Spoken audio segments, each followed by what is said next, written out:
ಮಂಡನರೇ, ಸುದೀರ್ಘವಾಗಿ ನಿಮ್ಮ ಆಲೋಚನೆಯನ್ನು ನೀವಿಟ್ಟಿದ್ದೀರಿ. ನಿಮ್ಮ ಭೂಮಿಕೆಯಲ್ಲಿ ಹಲವು ಭಾಗಗಳನ್ನು ನಾವು ಒಪ್ಪಿಕೊಳ್ತೇವೆ. ನಿರಾಕರಿಸಬೇಕಾದ ಭಾಗ ಬಹಳ ಕೆಲವೇ ಇದೆ ವಿಶೇಷವಾಗಿ. ಆದ್ದರಿಂದ ನಿಮ್ಮ ಭೂಮಿಕಾ ಭಾಗವನ್ನು ಅನುಮೋದಿಸುತ್ತಾ ನಾವು ನಿರಾಕರಿಸುವ ಭಾಗ ಯಾವುದು ಅದನ್ನು ಜ್ಞಾಪಿಸ್ತೇವೆ. ಆಗ್ಲಿಕ್ಕೆ ವೇದ ಶಬ್ದದಿಂದ ನೀವು ತೊಡಗಿದ್ದು ಒಳ್ಳೆಯದು. ಯಾಕೆ ನಮಗಿಬ್ಬರಿಗೂ ಸಮವಾದ ಪ್ರಮಾಣ.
ಪಕ್ಷವನ್ನು ನೀವು ಅವಲಂಬಿಸಿದ್ದೀರಿ.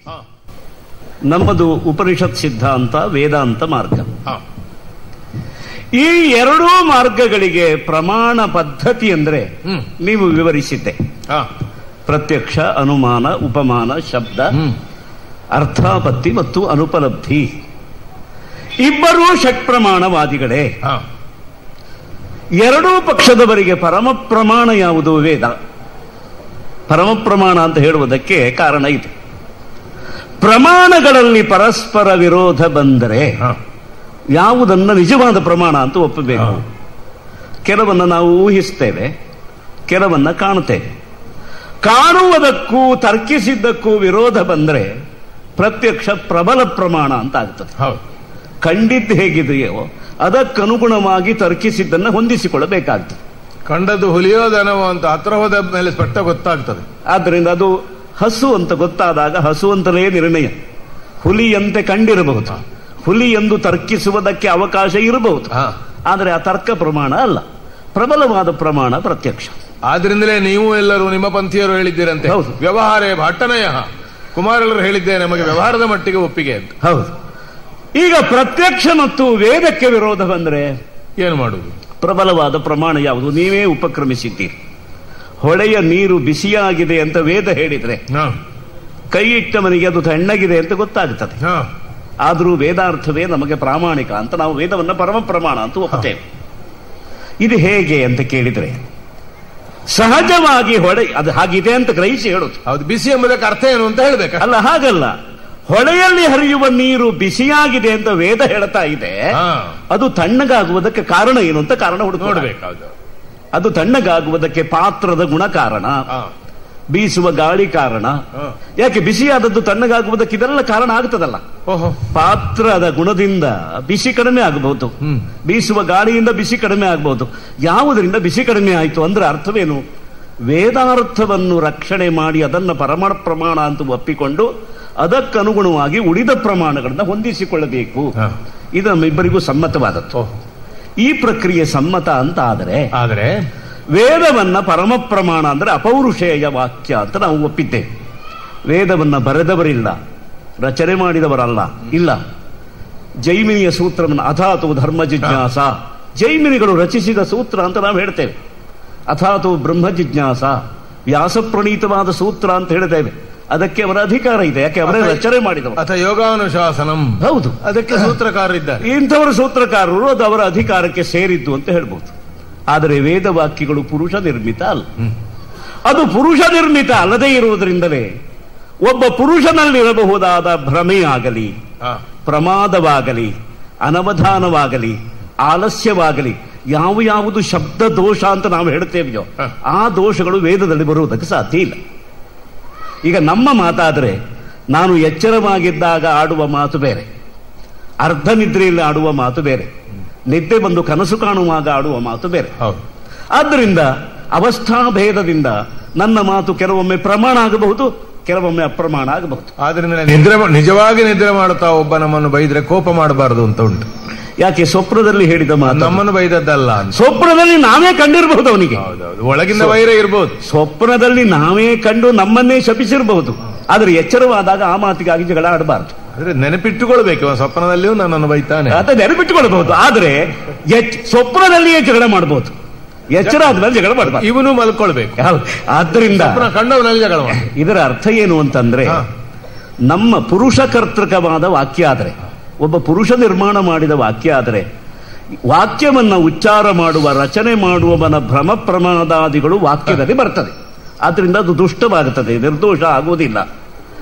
ಇವನ ರಚನೆ, ಇವನ ವ್ಯಕ್ತಿತ್ವವನ್ನು ಮೀರಿ ಹೋಗುವುದಿಲ್ಲ. ಆದರೆ ವೇದವಾಕ್ಯಗಳು ಹಾಗಲ್ಲ. ತಪೋಯೋಗದಿಂದ ಜ್ಞಾನ ಸಮಾಧಿಯಲ್ಲಿ ಋಷಿಗಳು ಕನವರಿಸಿದ ಮಾತು, ಅವರ ಅಧಿಕಾರ ಇಲ್ಲ ಅದಕ್ಕೆ. ಆದ್ರಿಂದ ನಿಜವಾದ ವೇದ ಭೂಮಿ, ವೇದ ಭವನ ಯಾವುದು? ಋಷಿಗಳ ಹೃದಯ. ನಿರ್ಮಮರಾಗಿ, ನಿರ್ಮೋಹರಾಗಿ ಧ್ಯಾನ ಸಮಾಧಿಯಲ್ಲಿರುವಂತಹ ಋಷಿಗಳ ಅಂತರಂಗದಲ್ಲಿ ಮೊಳಗಿದ ಅಂತರ್ವಾಣಿ ಎಂಬ ಹೆಸರು ಬಂದಿದ್ದ ಅದಕ್ಕೆ. ಆದ್ರಿಂದ ಸೂಕ್ತಕಾರರು ಕರ್ತೃಗಳಲ್ಲ, ದ್ರಷ್ಟಾರರು ಮಾತ್ರ. ಅವರು ಕಂಡು ಕನವರಿಸಿದ ವಾಕ್ಯರಾಶಿ ಇದು ವೇದ, ವೇದ ಶಬ್ದ. ಆದ್ರಿಂದ ನಮ್ಮ ಭಾರತೀಯರಿಗೆ ಅತ್ಯಂತ ಪವಿತ್ರವಾದ ಶಬ್ದ ಅದು. ರಾಜಶಾಸನಕ್ಕಿಂತ ದೊಡ್ಡದು, ದೇವಭಾಷಿತವಾದ ಗೀತೆಗಿಂತ ಅದೇ ದೊಡ್ಡದು. ಯಾಕೆಂದ್ರೆ ಭಗವಾನ್ ಕೃಷ್ಣ ಉವಾಚ, ಭಗವಾನ್ ಉವಾಚ, ಅದು ಅವನ ಕರ್ತೃಕ ಅಂತ ನಾವು ಒಪ್ಪುತ್ತಾ ಇದ್ದೇವೆ. ಹೌದು, ವ್ಯಾಸರು ಹೇಳಿದ ಮಾತು ಅಂತ. ಅದಕ್ಕಿಂತ ಶ್ರುತಿ ವಾಕ್ಯ ದೊಡ್ಡದು.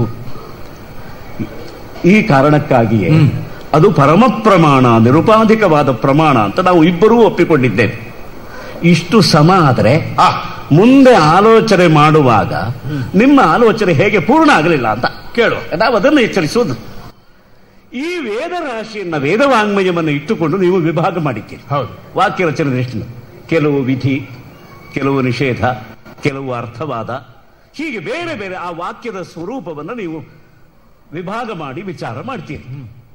ಈಗ ವಾಕ್ಯ ಅದು ಪೌರುಷೇಯವಲ್ಲ ಅಂತ ಗ್ರಹಿಸಿದ್ದವು. ಅಗ್ನಿಹೋತ್ರಂಜುಹುಯಾತ್ ಸ್ವರ್ಗಕಾಮ ಜ್ಯೋತಿಷ್ಠೋಮೇನ ಸ್ವರ್ಗಕಾಮೋ ಯಜೇತ. ಇಂತಹ ವಾಕ್ಯಗಳೆಲ್ಲ ವಿಧಿರೂಪವಾದ ವಾಕ್ಯ. ಆದ್ರಿಂದಲೇ ನಾವು ಹೇಳುದು ವೇದದಲ್ಲಿ ವಿಧಿ ವಾಕ್ಯವೇ ಮುಖ್ಯ. ಇಂಥದ್ದನ್ನು ಮಾಡು ಅಥವಾ ಕಡೆ ಪಕ್ಷ ಇಂಥದ್ದನ್ನು ಮಾಡಬೇಡ. ಈಗ ಉಳಿದದಕ್ಕೆ ಈಗ ಹೂ ಸುಂದರವಾಗಿದೆ ಆಗ್ಲಿ ಇರ್ಲಿ, ನಮಗೇನು ಅದೇನು ಮಾಡ್ಲಿಕ್ಕಿಲ್ಲ ಅಲ್ಲ. ಅದರಿಂದ ಇದು ಕ್ರಿಯೆಯನ್ನು ಮಾಡುವಂತಲೂ ಹೇಳುವುದಿಲ್ಲ, ಮಾಡಬೇಡ ಅಂತ ನಿಷೇಧವನ್ನೂ ಮಾಡುವುದಿಲ್ಲ ಅಂತಾದ್ರೆ ಅಂತಹ ವಾಕ್ಯಗಳು ಪ್ರಮಾಣವಲ್ಲ. ಒಂದು ವೇಳೆ ಪ್ರಮಾಣ ಅಂತ ಸ್ವೀಕಾರ ಮಾಡಬೇಕಾದ್ರೆ ಅದರಿಂದ ವಿಧಿಯನ್ನು ಹುಟ್ಟಿಸಿಕೊಳ್ಬೇಕಂತೆ. ಒಂದು ಉದಾಹರಣೆ ಹೇಳ್ತೇವೆ. ಶಾಸ್ತ್ರವೇ ಹೇಳ್ತದೆ ವೇದಜ್ಞನಾದ ಬ್ರಾಹ್ಮಣನನ್ನು ಕೊಲ್ಲಬಾರದು ಅಂತ. ವೇದಜ್ಞನಾಗಿರ್ಬೇಕವ, ಹುಟ್ಟಿನಿಂದ ಬ್ರಾಹ್ಮಣನಾದ್ರೆ ಸಾಲದು. ಬ್ರಾಹ್ಮಣನನ್ನು ಕೊಲ್ಲಬಾರದು ಎಂಬುದು ವಿಧಿ ಹೇಗಾಗ್ತದೆ? ಕೊಲ್ಲಬಾರದು ಅಂತ ಹೇಳಿದಾಗ ಆಯ್ತು. ಅದಕ್ಕೊಬ್ಬ ವಿದ್ವಾಂಸ ವ್ಯಾಖ್ಯಾನಕಾರ ಹೇಳಿದಂತೆ ಅದರ ಒಳಗೆ ಒಂದು ವಿಧಿ ಆಜ್ಞೆ ಇದೆ, ಅವನನ್ನು ಕೊಲ್ಲಬಾರದು ಆದ್ರೆ ಹೊಡಿಬಹುದು ಅಂತ. ಅಂದರೆ ಅದು ಅಪರಾಧಿಯನ್ನ ಶಿಕ್ಷಿಸಬೇಕು ಅಂತ ಒಂದು ಸಾಮಾನ್ಯವಾದ ವಿಧಿ ಇರ್ತದೆ. ಅದರ ಮೇಲಿಂದ ಇರುವುದಿದೆ. ಒಬ್ಬ ಬ್ರಾಹ್ಮಣನಾಗಿಯೂ ಅಪರಾಧ ಮಾಡಿದರೆ ಬ್ರಾಹ್ಮಣೋ ನಹಂತವ್ಯ ನಿಷೇಧ ಇದೆ. ಅವನು ವೇದಾಧಿಕಾರಿ ಆದ್ರಿಂದ, ವೇದವನ್ನು ಅಧ್ಯಯನ ಮಾಡಿದವನಾದ್ರಿಂದ ಅವನನ್ನ ಕೊಲ್ಲಬಾರದು. ವೇದ ಜ್ಞಾನ ನಷ್ಟವಾಗ್ತದೆ. ಹಾಗಂತ ಅಪರಾಧ ಮಾಡಿದವರಿಗೆ ಶಿಕ್ಷೆ ಕೊಡಬೇಕು ಅಂತ ಸಾಮಾನ್ಯ ವಿಧಿ ಒಂದಿದೆ. ಸಾಮಾನ್ಯ ವಿಧಿ ವಿಶೇಷ ನಿಷೇಧ ಇದ್ದಾಗ ಅದರಲ್ಲಿ ಸರಿಪಡಿಸುವುದು ಹೌದು, ಅಪವಾದವನ್ನ ಕಲ್ಪಿಸಿ ವಿಧಿಗೆ ಅವಕಾಶ ಮಾಡಿಕೊಡಬೇಕು ಅಂತ ಶಾಸ್ತ್ರ ಹೇಳಿದೆ. ಇದು ತಮಗೂ ಗೊತ್ತಿರುವಂತಹ ವಿಷಯವೇ. ಹಾಲು ಬಹಳ ಒಳ್ಳೆಯದು, ಸಾಮಾನ್ಯವಾದ ವಿಧಿ. ಯಾರಿಗೆ ಅಂತ ಮತ್ತೆ ಹೇಳಿದ್ದಾರೆ, ಕೆಲವೊಂದು ರೋಗಗಳಿಗೆ ಹಾಲು ಕುಡಿಬಾರದು ಅಂತ ನಿಷೇಧ ಮಾಡಿದ್ದಾರೆ. ಅದು ಯಾಕೆ ಕುಡಿಬಾರದು ಅಂತ ಹೇಳಿದ್ದು ಅಂದ್ರೆ ಅವನು ಆರೋಗ್ಯವಂತನಾದ ಮೇಲೆ ಚೆನ್ನಾಗಿ ಹಾಲು ಕುಡಿಯುವಾಗ ಆಗಬೇಕು. ಆ ಕಾರಣಕ್ಕಾಗಿ ಆ ಕಾಲದ ಅವಧಿಯಲ್ಲಿ ಅವನಿಗೆ ಹಾಲನ್ನು ನಿಷೇಧ ಮಾಡಿದೆ. ಹೀಗೆ ವಿಧಿ ನಿಷೇಧಗಳ ಒಂದು ಏಕವಾಕ್ಯತಾ ಅದನ್ನ ಮೀಮಾಂಸಕರು ಬಹಳ ಚೆನ್ನಾಗಿ ಗ್ರಹಿಸಿದ್ದಾರೆ, ಗ್ರಹಿಸಬೇಕಂತ ನಮ್ಮ ಗುರುಗಳು. ಹೌದು, ಎಂತದದು. ಆದರೆ ಅದು ಮುಖ್ಯ. ನಮ್ಮ ಗುರು ಹೀಗೆ ಗ್ರಹಿಸಿ ಒಂದು ಮಾರ್ಗವನ್ನ ಮಾಡಿಕೊಂಡಂತಹ ಮೀಮಾಂಸಕರು ಆ ಮಾರ್ಗದಲ್ಲಿಯೇ ಎಡವಿದ್ದಾರಲ್ಲ, ಅದು ನಾವು ಜ್ಞಾಪಿಸಬೇಕಾಗಿದೆ. ಕೇಳುವ. ಈಗ ಕೆಲವೊಮ್ಮೆ ಹಾಗಾಗ್ತದೆ, ನಮ್ಮ ಮನೆಗೆ ನಾವೇ ದಾರಿ ಮಾಡೋದು, ಆ ದಾರಿಯಲ್ಲಿ ನಿತ್ಯ ಬೆಳಿಗ್ಗೆ ಮಧ್ಯಾಹ್ನ ಸಂಜೆ ನಾವೇ ಸಂಚಾರ ಮಾಡೋದು. ಆದ್ರೆ ಆ ದಾರಿಯಲ್ಲಿಯೇ ನಾವು ಜಾರಿ ಬೀಳುವುದು ಇರ್ತದೆ. ಉಂಟು. ಅದು ಹಾಗಾಗಿದೆ ಅಂತ. ಚೆನ್ನಾಗಿ ಕಾಣಬೇಕು ಅಂತ ನಯವಾದ ಮೆಟ್ಟುಕಲ್ಲನ್ನು ಮಾಡಿದವ ಯಜಮಾನ್ನೇ ಜಾರ್ತಾರೆ. ತಾನೇ ಸುಂದರವಾದಂತಹ ಆರೋಹಿಣಿಯನ್ನ, ಒಂದು ಏಣಿಯನ್ನ ಮಾಡಿಕೊಂಡವ, ಆ ಏಣಿಯಿಂದ ಅವನ ಮಗನೂ ಅವನು ಇಬ್ರು ಬೀಳ್ಬಹುದಲ್ಲ, ಬೀಳಬಾರದು ಅಂತಿಲ್ಲ. ಹಾಗಾಗಿ ಏಣಿ ಚಂದ ಇದ್ರೆ ಸಾಲದು, ಸರಿ ಇರಬೇಕು. ಸರಿ ಇರುವುದು ಅಷ್ಟೇ ಅಲ್ಲ, ಏಣಿ ಸರಿ ಇದ್ರೆ ಸಾಲದು, ಹತ್ತಿ ಹಿಡಿಯುವವನು ಜಾಗೃತನಾಗಿರಬೇಕು, ಅವನಲ್ಲಿ ಅವಧಾನ ಇರಬೇಕು. ಏಣಿಯೂ ಆಗಿರ್ಬೇಕದು. ಈಗ ಅವನಲ್ಲಿಯೇ ಅವಧಾನ ಇದ್ರೆ ಏಣಿ ಚೆನ್ನಾಗಿಲ್ಲದೆ ಇದ್ರು ಹತ್ತಬಹುದು, ಹಿಡಿಬಹುದು. ಆ ದೃಷ್ಟಿಯಿಂದ ಹೇಳ್ತಾ ಇರೋದು, ಪೂರ್ವ ಮೀಮಾಂಸಕರು ಸಿದ್ಧಪಡಿಸಿಕೊಂಡ ಪ್ರಮಾಣ ಪದ್ಧತಿ ಮತ್ತು ಆಲೋಚನಾ ವಿಧಾನದಲ್ಲಿ ಕೆಲವು ತೊಂದರೆಗಳಿದೆ, ಅದನ್ನು ನಾವು ಎಚ್ಚರಿಸಬೇಕಾಗಿದೆ. ನೋಡೋಣ. ಈಗ ವೇದವಾಕ್ಯಗಳಿಗೆ ಸಮವಾದ ಪ್ರಾಮಾಣ್ಯವನ್ನು ಹೇಳಬೇಕಾ ಬೇಡವಾ? ಹೇಳಬೇಕು. ನಾನು ಬೆಳಿಗ್ಗೆ ಹೇಳಿದ ಮಾತು ಪ್ರಮಾಣ, ಮಧ್ಯಾಹ್ನ ಹೇಳಿದ ಮಾತು ಪ್ರಮಾಣ ಅಲ್ಲ. ಒಬ್ಬ ಮನುಷ್ಯ ಆದ್ರೆ ಹೇಳಬಹುದು, ಒಬ್ಬ ವ್ಯಕ್ತಿಗೆ ಅವಕಾಶ ಇದೆ. ನಾನು ರಾತ್ರಿ ಹೇಳಿದ ಮಾತನ್ನು ನಂಬಬೇಡಿ, ಹಗಲು ಹೇಳಿದ ಮಾತನ್ನ ನಂಬಿ ಅಂತ ಒಬ್ಬ ಹೇಳಬಹುದು. ನಾನು ಅಜ್ಞಾನದಿಂದ ಹೇಳಿದ್ದು ಬೆಳಿಗ್ಗೆ, ಹೌದು, ಮಧ್ಯಾಹ್ನಕ್ಕಾಗುವಾಗ ನನ್ನಲ್ಲಿ ಹೆಚ್ಚು ವಿಷಯ ಗೊತ್ತಾಯಿತು, ಆದ್ರಿಂದ ಈಗ ಹೇಳುವ ಮಾತನ್ನ ನಂಬಿ ಮನುಷ್ಯನಾದ್ರೆ ಹೇಳಬಹುದು. ಸಂಜೆ ಹೋಗಿ ಕೇಳಬೇಕು ಅವನ ಹತ್ರ, ಈಗ ಹೇಗೆ. ಆದ್ರೆ ವೇದದಲ್ಲಿ ಹಾಗೆ ಕೇಳುವ ಹಾಗಿಲ್ಲ. ವೇದ ಸರ್ವದಾ ಸರ್ವಕಾಲದಲ್ಲಿಯೂ ಅದು ಪ್ರಾಮಾಣಿಕವಾದ ಅರ್ಥವನ್ನ ಹೇಳುತ್ತದೆ. ಹೌದು, ಒಮ್ಮೆ ಅದು ಪ್ರಮಾಣ ಇದು ಪ್ರಮಾಣ ಅಂತ ಹೇಳುವ ಹಾಗಿಲ್ಲ. ಯಾಕೆ? ಋಷಿ ಹೃದಯದಲ್ಲಿ ಮೊಳಗೆ ಬಂದ ಮಾತು ವಿಶ್ವದ ಸೌಖ್ಯವನ್ನ, ವಿಶ್ವದ ಯೋಗಕ್ಷೇಮವನ್ನು ಸಾಧಿಸುವುದಕ್ಕೆ ಬಂದ ಮಾತು. ಆದ್ದರಿಂದ ಅದಕ್ಕೆ ಪಕ್ಷಪಾತ ಇಲ್ಲ, ಅದಕ್ಕೆ ಭ್ರಮ ಪ್ರಮಾದಾದಿ ದೋಷಗಳಿಲ್ಲ. ಉಚ್ಚರಿಸದಿದ್ರೂ ಅದು ಜೀವಂತವಾಗಿಯೇ ಇದೆ. ಆದ್ದರಿಂದ ಶಬ್ದಮೇವ ದ್ರವ್ಯಂ, ಶಬ್ದ ಏವ ಚೇತನ ಎಂಬ ವಾದವನ್ನು ಮೀಮಾಂಸಕರು ಇಟ್ಟಿದ್ದಾರೆ. ಆದ್ದರಿಂದಲೇ ಅಧಿಷ್ಠಾತ್ರವಾಗಿ, ಹೌದು, ದ್ರವ್ಯವನ್ನು ಆಶ್ರಯಿಸದೆ ಆಕಾಶವನ್ನೇ ಅದಕ್ಕೆ ಅಧಿಷ್ಠಾತ್ರವಾಗಿ ಹೇಳಿದ್ದಾರೆ. ಹೀಗಿರುವಾಗ ಆ ವೇದ ವಾಂಗ್ಮಯದ ಎಲ್ಲ ಶಬ್ದಗಳಿಗೂ ಸಮಾನವಾದ ಪ್ರಾಮಾಣ್ಯವನ್ನು ಹೇಳಬೇಕಾದ್ದು ಯಾವ ವೈದಿಕನಿಗಾದರೂ ಕರ್ತವ್ಯ. ಈಗ ನೀವು ಏನು ಮಾಡಿದ್ರಿ? ವಿಭಾಗ ಮಾಡಿದ್ರಿ. ಹೌದು. ಅಗ್ನಿಹೋತ್ರಂಜುಹುಯಾತ್ ಸ್ವರ್ಗಕಾಮ ಜ್ಯೋತಿಷ್ಠೋಮೇನ ಸ್ವರ್ಗಕಾಮೋ ಯಜೇತ ಎಂಬುದು ವಿಧಿವಾಕ್ಯ. ಹೌದು. ಉಳಿದದ್ದೆಲ್ಲ ಅರ್ಥವಾದ ವಾಕ್ಯ. ಕೆಲವು ಯಜಮಾನನ ಪ್ರಶಂಸೆ ಮಾಡ್ತವೆ ಕೆಲವು ವಾಕ್ಯಗಳು, ಕೆಲವು ವಾಕ್ಯಗಳು ಅಲ್ಲಿರುವ ದ್ರವ್ಯವನ್ನ, ಹವಿರ್ದ್ರವ್ಯವನ್ನ ಪ್ರಶಂಸೆ ಮಾಡ್ತವೆ. ಕೆಲವು ವಾಕ್ಯಗಳು ಯಜ್ಞವನ್ನೇ ಪ್ರಶಂಸೆ ಮಾಡ್ತವೆ. ಕೆಲವು ವಾಕ್ಯಗಳು ಸ್ವರ್ಗ ಅಂದ್ರೆ ಫಲವನ್ನು ಪ್ರಶಂಸೆ ಮಾಡ್ತವೆ. ಆದ್ದರಿಂದ ಪ್ರಶಂಸಾಪರವಾದ ವಾಕ್ಯಗಳಿಗೆ ಸ್ವಯಂ ಪ್ರಾಮಾಣ್ಯ ಇಲ್ಲ. ಅದಕ್ಕೆ ಪ್ರಾಮಾಣ್ಯ ವಿಧಿವಾಕ್ಯದ ಜೊತೆಗೆ ಸೇರಿಕೊಂಡು ಬರಬೇಕು ಅಂತ ಹೇಳಿದ್ರು. ಯಜ್ಞಕುಂಡದಲ್ಲಿ ನೀರನ್ನು ಹೊಯ್ಬೇಕು ಅಂತ ಇದ್ರೆ ಹೌದು, ಅದು ಸುತ್ತ ಸಿಂಚನ ಮಾಡಿ ಸ್ವಚ್ಛ ಮಾಡಿ ಇಟ್ಟುಕೊಳ್ಬೇಕು ಅಂತ ಮಾತ್ರ ಅರ್ಥ. ಯಜ್ಞಕ್ಕೆ ನೀರು ಹೊಯ್ಬೇಕು ಅಂತಲ್ಲ. ಈ ಅರ್ಥ ಕಲ್ಪನೆ ಮಾಡುವವರು ಯಾರು? ಪುರುಷರು. ಹೌದು, ನಾವು ಅದನ್ನು ಎಚ್ಚರಿಸಬೇಕು. ಅಪೌರುಷೇಯವಾದ ವೇದವಾಕ್ಯವನ್ನ ವಿಭಾಗ ಮಾಡಿ ಅದು ಇಂತಹ ಬೋಧವನ್ನ ಕೊಡುತ್ತದೆ ಅಂತ ವ್ಯವಸ್ಥೆ ಮಾಡಿ ಅನ್ವಾಖ್ಯಾನ ಮಾಡುವವರು, ವ್ಯಾಖ್ಯಾನ ಮಾಡುವವರು ಪುರುಷರು. ಅವರಿಗೆ ರಾಗದ್ವೇಷಗಳು ಇರಬಹುದು, ಭ್ರಮ ಪ್ರಮಾದಾದಿಗಳು ಇರಬಹುದು. ಹಾಗೆ ಮೀಮಾಂಸಕರ ಅರ್ಥವರ್ಣನೆ ಇಲ್ಲ ಆಗಿದೆಯಾ ಅಂತ ಯೋಚನೆ ಮಾಡಬೇಕು. ನೋಡುವ.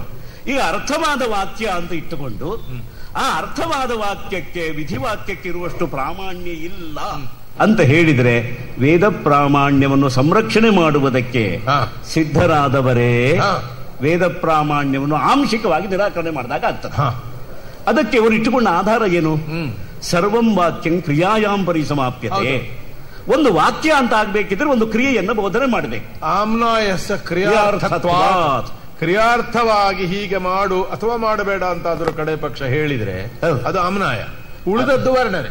ಈಗ ಅದೇನಾಗುತ್ತದೆ ಅಂತಂದ್ರೆ ವಾಕ್ಯವೆಂಬುದು ಒಂದು ವಿಧಿ, ಹೀಗೆ ಮಾಡು ಅಂತ ತೊಡಗಿಸಬೇಕು, ಹೀಗೆ ಮಾಡಬೇಡ ಅಂತ ನಿಷೇಧ ಮಾಡಬೇಕು ಅಂತ ಮೊದಲೇ ಗ್ರಹಿಸಿಕೊಂಡು ವಾಕ್ಯ ಲಕ್ಷಣವನ್ನು ಕೊಟ್ಟ ಹಾಗಾಯ್ತು. ಆವಾಗೇನು ಅಗ್ನಿಹೋತ್ರಂಜು ಹುಯಾತ್ ಎಂಬ ಮಾತು ಪ್ರಮಾಣ ಆಗುತ್ತದೆ. ಬ್ರಾಹ್ಮಣೋ ನಹಂತವ್ಯ ಎಂಬ ಮಾತು ಪ್ರಮಾಣ ಆಗುತ್ತದೆ. ಅದೇ ಬ್ರಾಹ್ಮಣನನ್ನು ವರ್ಣನೆ ಮಾಡುವ, ಅಗ್ನಿಹೋತ್ರ ಹೋಮವನ್ನು ವಿವರಿಸುವ ವಾಕ್ಯಗಳಿದ್ರೆ ಅದು ಸ್ವತಃ ಪ್ರಮಾಣ ಅಲ್ಲ ಅಂತ ಆಯ್ತು. ಎರಡನೇ ಸ್ಥಾನ ಅದಕ್ಕೆ ಅದು ಇಲ್ಲಿ ಅಂದ್ರೆ ಪ್ರಥಮ ಸ್ಥಾನ ಇಲ್ಲ ಅಂತ ಒಪ್ಪಿಕೊಳ್ಳೇಬೇಕಲ್ಲ. ಸ್ಪಷ್ಟ. ವೇದ ಪ್ರಾಮಾಣ್ಯವನ್ನು ರಕ್ಷಣೆ ಮಾಡುವುದೇ ತಮ್ಮ ಹೊಣೆಗಾರಿಕೆ ಅಂತ ಒಪ್ಪಿಕೊಂಡ ಜೈಮಿನಿ ಮಹರ್ಷಿಗಳ ಮಾರ್ಗದಲ್ಲಿ ಆಲೋಚನೆ ಮುಂದುವರಿಸುವವರು ವೇದ ರಾಶಿಯಲ್ಲಿ ಕೆಲವು ಭಾಗಕ್ಕೆ ಪ್ರಾಮಾಣ್ಯವನ್ನು ಕಡಿಮೆ ಮಾಡಿದ್ರು ಅಂತ ಆಯ್ತು. ಇದು ಸರಿಯಲ್ಲ ಅಂತ ನಾವು ಹೇಳೋದು. ಇದು ಪೂರ್ವ ಮೀಮಾಂಸಕರ ಮೇಲೆ ಆಕ್ಷೇಪ ಮಾಡೋದು ಹೇಗೆ ಅಂತಂದ್ರೆ, ನೀವು ಅದನ್ನು ಅರ್ಥವಾದ ವಾಕ್ಯ ಅದು ವಿಧಿ ಪ್ರಶಂಸೆಗೆ ಬಂದಿದೆ ಅಂತ ಹೇಳಿದ್ದು ಯಾವ ಆಧಾರದ ಮೇಲೆ? ಭಾಷಾ ಸ್ವರೂಪವನ್ನು ಇಟ್ಟುಕೊಂಡು, ವಾಕ್ಯ ಸ್ವಭಾವವನ್ನು ಇಟ್ಟುಕೊಂಡು. ವಾಕ್ಯವೆಂಬುದು ಒಂದೇ ಕ್ರಿಯೆಯನ್ನು ಹೇಳಬೇಕು, ತೊಡಗಿಸಬೇಕು. ಇಲ್ಲದೆ ಇದ್ರೆ ತೊಡಗಿಸಬಾರದು. ಮನೆ ಚೆನ್ನಾಗಿದೆ, ಸುಂದರವಾಗಿದೆ, ಈ ಮಾತನ್ನು ಕಟ್ಕೊಂಡು ಏನ್ ಪ್ರಯೋಜನ? ಒಂದೇ ವಾಸ ಮಾಡು, ಇಲ್ಲದೆ ಇದ್ರೆ ದೂರ ಹೋಗು, ಯಾವುದು ಒಂದಾಗಬೇಕು. ಆದ್ದರಿಂದ ವಾಸ ಮಾಡುವ ಕ್ರಿಯಾ ಸಂಬಂಧ ಇಲ್ಲದೆ ಇದ್ರೆ ಹೂವು ಸುಂದರವಾಗಿದೆ, ಮನೆ ಚೆನ್ನಾಗಿದೆ, ಇವಳು ಸುಂದರವಾಗಿದ್ದಾಳೆ, ಇಂತಹ ಮಾತುಗಳಿಗೆ ಅರ್ಥ ಇಲ್ಲ ಅಂತ ನೀವು ಹೇಳ್ತಾ ಇದ್ದೀವಿ. ಆದರೆ ನಮ್ಮ ವ್ಯವಹಾರದಲ್ಲಿ ಇಂತಹ ಮಾತುಗಳ ಸಂಖ್ಯೆಯೇ ಹೆಚ್ಚು. ಸಂದರ್ಭ ಪ್ರಕರಣ ಬಂದಾಗ, ಪ್ರಸಂಗ ಒದಗಿದಾಗ ಮಾತ್ರ ನಾವು ಕ್ರಿಯೆಯಲ್ಲಿ ತೊಡಗಿಸ್ತೇವೆ. ಇಲ್ಲದೆ ಇದ್ರೆ ಯೋಗಕ್ಷೇಮ ಪ್ರಧಾನವಾದಂತಹ ಇರುವ ವಸ್ತುಸ್ಥಿತಿಯನ್ನು ಮಾತ್ರ ತಿಳಿಸುವ ಸಂದರ್ಭ ಹೆಚ್ಚು ವ್ಯವಹಾರದಲ್ಲಿ. ಆದ್ದರಿಂದ ವ್ಯವಹಾರವನ್ನ ಪ್ರೀತಿಸುವ ಮೀಮಾಂಸಕರು ಇದನ್ನ ಅರ್ಥವಾದ ವಾಕ್ಯ ಅಂತ ಅದನ್ನು ನಿರಾಕರಣೆ ಮಾಡಿದ್ದು ಅವರು ಭಾಷಾ ಸ್ವರೂಪವನ್ನು ತಿಳಿದು ಮಾಡಿದ ಹಾಗಾಗುವುದಿಲ್ಲ ಎನ್ನುವುದು ಒಂದು ಪ್ರಧಾನವಾದ ಆಕ್ಷೇಪ. ಆದ್ದರಿಂದ ವಾಕ್ಯ ಅಂದ ಮೇಲೆ, ಶಬ್ದ ಅಂದ ಮೇಲೆ ಅದು ಕ್ರಿಯೆಯನ್ನ ಬೋಧಿಸಲೇಬೇಕು ಎಂಬ ಹಠ ಇಲ್ಲ, ಕ್ರಿಯೆಯನ್ನು ಬೋಧಿಸಬೇಕು ಎಂಬ ಹಠ ಇಲ್ಲ. ಕ್ರಿಯೆಯನ್ನು ಇನ್ನೊಬ್ಬರಿಗೆ ತಿಳಿಸುವ ಸಂದರ್ಭ ಬಂದಾಗ, ಅಂದ್ರೆ ಆಜ್ಞೆ ಮಾಡುವ ಸಂದರ್ಭ ಬಂದಾಗ ಮಾತ್ರ ಹೀಗೆ ಮಾಡು, ಹೀಗೆ ಮಾಡಬೇಡ ಅಂತ ತಿಳಿಸಬಹುದು. ಇಲ್ಲದೆ ಇದ್ರೆ ಯೋಗಕ್ಷೇಮವನ್ನು ಹೇಳಬಹುದು. ಒಂದೊಮ್ಮೆ ಭಾಷೆಗೆ ಅದೇ ಸ್ವಭಾವ ಅಂತ ಆಗಿದ್ರೆ ಪ್ರಪಂಚದಲ್ಲಿ ಒಬ್ಬರ ಯೋಗಕ್ಷೇಮವನ್ನು ಇನ್ನೊಬ್ಬರು ಕೇಳುವ ಸಂದರ್ಭವೇ ಬರ್ತಿರ್ಲಿಲ್ಲ. ಅದಕ್ಕಾಗಿ ಅವರು ಭಾಷೆಯನ್ನು ಬಳಸಿಕೊಳ್ಳುವ ಹಾಗೂ ಇರ್ತಿರ್ಲಿಲ್ಲ. ಆದ್ದರಿಂದ ಸಿದ್ಧವಾದ ವಸ್ತುಗಳನ್ನು ನಿರ್ದೇಶ ಮಾಡುವುದು ಭಾಷೆಯ ಸ್ವಭಾವ ಅಂತ ಇಟ್ಟುಕೊಂಡ್ರೆ, ವೇದದ ವಾಕ್ಯ ಅಥರ್ವ ಈಗ ಅರ್ಥವಾದ ಅಂತ ನಾವು ಏನು ಒಪ್ಪಿಕೊಂಡಿದ್ದೇವೋ ಆ ವಾಕ್ಯಗಳು ಅದೇ ಕೆಲಸವನ್ನು ಮಾಡ್ತವೆ. ಆ ವಾಕ್ಯಗಳು ಅದೇ ಕೆಲಸವನ್ನು ಮಾಡ್ತಾ ಇದೆ. ಕೆಲವು ಯಜಮಾನನ ಪ್ರಶಂಸೆ, ಆತ್ಮ ಪ್ರಶಂಸೆಗಾಗಿ ಐತದಾತ್ಮ್ಯಪಿದಂ ಸರ್ವಂ ಭವತಿ. ಮೀಮಾಂಸಕರು ನೀವು ಹೇಳ್ತೀರಿ ಯಜಮಾನನ ಪ್ರಶಂಸೆ ಮಾಡ್ತಾ ಇದೆ ಅಥವಾ ಯಜ್ಞದ ಫಲವನ್ನು ಕೊಡುವ ದೇವತಾ ಪ್ರಶಂಸೆ ಮಾಡ್ತಾ ಇದೆ ಅಂತ ನೀವು ಹೇಳ್ತಾ ಇದ್ದೀರಿ. ಆತ್ಮಮಯ. ಹೌದು, ಎಲ್ಲ ಆತ್ಮಮಯ, ಫಲಮಯ. ಆತ್ಮೇತರತ್ತಾದದ್ದು ಯಾವುದೂ ಇಲ್ಲ. ನೇಹ ನಾನಾಸ್ತಿ ಕಿಂಚನ, ಇಲ್ಲಿ ನಾನಾ ಎಂಬುದು ಇಲ್ಲವೇ ಇಲ್ಲ ಅಂತ ಹೇಳ್ತಾ ಇದೆ. ಕರ್ಮವೇ ಇರುವುದು. ಬ್ರಹ್ಮವಿದ್ ಬ್ರಹ್ಮೈವ ಭವತಿ ವಾಕ್ಯ ಎಲ್ಲ ಅರ್ಥವಾದ, ಅದಕ್ಕೇನು ಅರ್ಥ ಇಲ್ಲ. ಒಂದು ಯಾಗದ ಫಲವನ್ನು ಕೊಡುವ ದೇವತೆಯನ್ನು ಪ್ರಶಂಸೆ ಮಾಡ್ತದೆ ಅದು, ಇಲ್ಲದೆ ಇದ್ರೆ ಯಾಗದ ಫಲವನ್ನು ಅನುಭವಿಸುವ ಯಜಮಾನನ ಪ್ರಶಂಸೆ ಮಾಡ್ತದೆ, ವೇದವನ್ನು ಪ್ರಶಂಸೆ ಮಾಡ್ತದೆ ಅಂತ ಹೇಳಬೇಕು. ಹಾಗೆ ಅದು ಪ್ರಶಂಸೆ ಮಾಡ್ತಾ ಇದೆ ಅಂತ ಹೇಳುವುದಕ್ಕೆ ಒಂದು ಪ್ರಕರಣ ಬೇಕು. ಈಗ ಇದು ಅರ್ಥವಾದ ವಾಕ್ಯ ಅಂತ ಹೇಳುವುದಕ್ಕೂ ಪ್ರಕರಣ ಇರಬೇಕು. ರಜತ ದಾನವನ್ನ ಮಾಡಬಾರದು ಅಂತ ರಜತ ದಾನ ನಿಷೇಧ ಮಾಡುವ ಸಂದರ್ಭ, ಆ ಕ್ರಿಯಾ ಪ್ರಸಂಗ ಇದ್ದಾಗ ಸೋರೋದೀತ್ ಇತ್ಯಾದಿ ಅರ್ಥವಾದ ವಾಕ್ಯ ಬರ್ತದೆ. ಯಾಕೆಂದ್ರೆ ಆ ಲೋಹವನ್ನು ಹಿಡಿದಾಗ ರುದ್ರ ಅಳುವುದಕ್ಕೆ ಶುರು ಮಾಡ್ದ, ಅವನ ಅಳುವಿನಿಂದ ಹುಟ್ಟಿದ ಲೋಹ ಅದು ರಜತ. ಆದ್ದರಿಂದ ಅಳುವಿನ ಮೂರ್ತ ರೂಪವಾದ ರಜತವನ್ನ ಯಾರಿಗೂ ಕೊಡಬಾರದು. ಆದ್ದರಿಂದ ರಜತದಾನ ಮಾಡಬಾರದು ಎನ್ನುವುದಕ್ಕೆ ಈ ವಾಕ್ಯ ಸಮುದಾಯವನ್ನ ಅದು ನಿಷೇಧ ಪ್ರಶಂಸಕ ಅಂತ ಒಪ್ಪಿಕೊಳ್ಳುವುದಕ್ಕೆ ಪ್ರಕರಣ ಸಂದರ್ಭ ಇದೆ. ಈ ಉಪನಿಷತ್ನಲ್ಲಿ ಹಾಗಿಲ್ಲ, ಇಲ್ಲಿ ವಿಧಿಯೇ ಇಲ್ಲ. ಹೀಗೆ ಮಾಡು ಎಂಬ ವಿಧಿ ಇಲ್ಲದೆ ಎಲ್ಲಾ ಶಾಖೆಯಲ್ಲೂ ಉಪನಿಷತ್ತಿದೆ, ಇದನ್ನು ಮರಿಬಾರದು. ಏಕಶತ ಮಧ್ವರ್ಯು ಶಾಖಾ, 101 ಯಜುರ್ವೇದದ ಶಾಖೆಗಳು, ಸಹಸ್ರವರ್ತ್ಮ ಸಾಮವೇದ, ಸಾಮವೇದದ 1000 ಶಾಖೆಗಳು, ಋಗ್ವೇದದ ಶಾಖೆಗಳು, ಅಥರ್ವವೇದ ಶಾಖೆಗಳು, ಈ ಎಲ್ಲಾ ಶಾಖೆಗಳಲ್ಲೂ ಉಪನಿಷತ್ತು ಎಂಬ ಒಂದು ವೇದ ರಾಶಿ ಇದೆ, ಉಂಟು. ಅಲ್ಲಿ ವಿಧಿ ಇಲ್ಲ, ಪ್ರಶಂಸೆ ಮಾತ್ರ ಇದೆ. ವಿಧಿಯ ಪ್ರಸಂಗವೇ ಇಲ್ಲದೆ, ನಿಷೇಧದ ಪ್ರಕರಣವೇ ಇಲ್ಲದೆ ಇಷ್ಟು ವಾಕ್ಯಗಳು ಅರ್ಥವಾದ ಅಂತ ಹೇಳಿದ್ರೆ ಉಪನಿಷತ್ತೆಂಬ ಗ್ರಂಥ ಭಾಗಕ್ಕೆ ಅಪ್ರಾಮಾಣ್ಯವನ್ನು ಸಾಧಿಸಿದ್ರೆ ಏನಾಗುತ್ತದೆ? ಅಂಗರಕ್ಷಕರೇ ರಾಜನನ್ನ ಕೊಂದ ಹಾಗಾಗ್ತದೆ. ಇದು ಪೂರ್ವ ಮೀಮಾಂಸಕರ ಮೇಲೆ ಇರುವಂತಹ ಒಂದು ದೊಡ್ಡ ಆಕ್ಷೇಪ. ಇದು ಪ್ರಮಾಣದ ದೃಷ್ಟಿಯಿಂದ.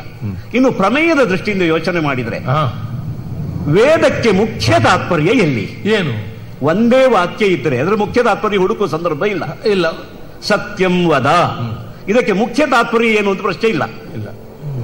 ವ್ಯಾಖ್ಯಾನ ಮಾಡಿ ಸತ್ಯ ಅಂದ್ರೆ ಏನು ಅಂತ ಹೇಳ್ಬಹುದು ಅಷ್ಟೇ. ಹೇಳಬೇಕಾದ್ದು ಸತ್ಯವನ್ನೇ. ಧರ್ಮಂಚರ, ಇದಕ್ಕೆ ಮುಖ್ಯ ತಾತ್ಪರ್ಯ ಏನು ಅಂತ ಹೇಳಬೇಕಾದಿಲ್ಲ. ಆದರೆ ವಾಕ್ಯ ಸಮುದಾಯ ಇದ್ರೆ, 100 ವಾಕ್ಯಗಳಿಂದ ಸೇರಿದ ಒಂದು ವಾಕ್ಯ ಸಮುದಾಯ ಇದ್ರೆ ಅದರ ಮುಖ್ಯ ತಾತ್ಪರ್ಯ ಎಲ್ಲಿ? ಉದಾಹರಣೆಗೆ ರಾಮಾಯಣ 24,000 ಶ್ಲೋಕಗಳು. ಇಡೀ ಕಾವ್ಯ ಕೇಳಿದ ಮೇಲೆ ಇದರ ತಾತ್ಪರ್ಯ ಏನು ಅಂತ ಕೇಳಿದ್ರೆ ಒಂದು ಮಾತಿನಲ್ಲಿ ಹೇಳಿದ್ದಾರೆ, ರಾಮಾದಿವದ್ವರ್ತಿತವ್ಯಂ ನ ರಾವಣಾದಿವತೆ. ರಾಮನ ಹಾಗೆ ನಡ್ಕೊಳ್ಳಪ್ಪ ನೀವು ಜೀವನದಲ್ಲಿ, ರಾವಣ ಆಗಬೇಡ. ಯಾಕೆಂದ್ರೆ ಈ 24,000 ಶ್ಲೋಕವೂ ಕೂಡ ಮುಖ್ಯ ತಾತ್ಪರ್ಯವನ್ನು ಕಲ್ಪಿಸುವುದಕ್ಕೆ ಅವಕಾಶ ಮಾಡಿಕೊಡುತ್ತದೆ.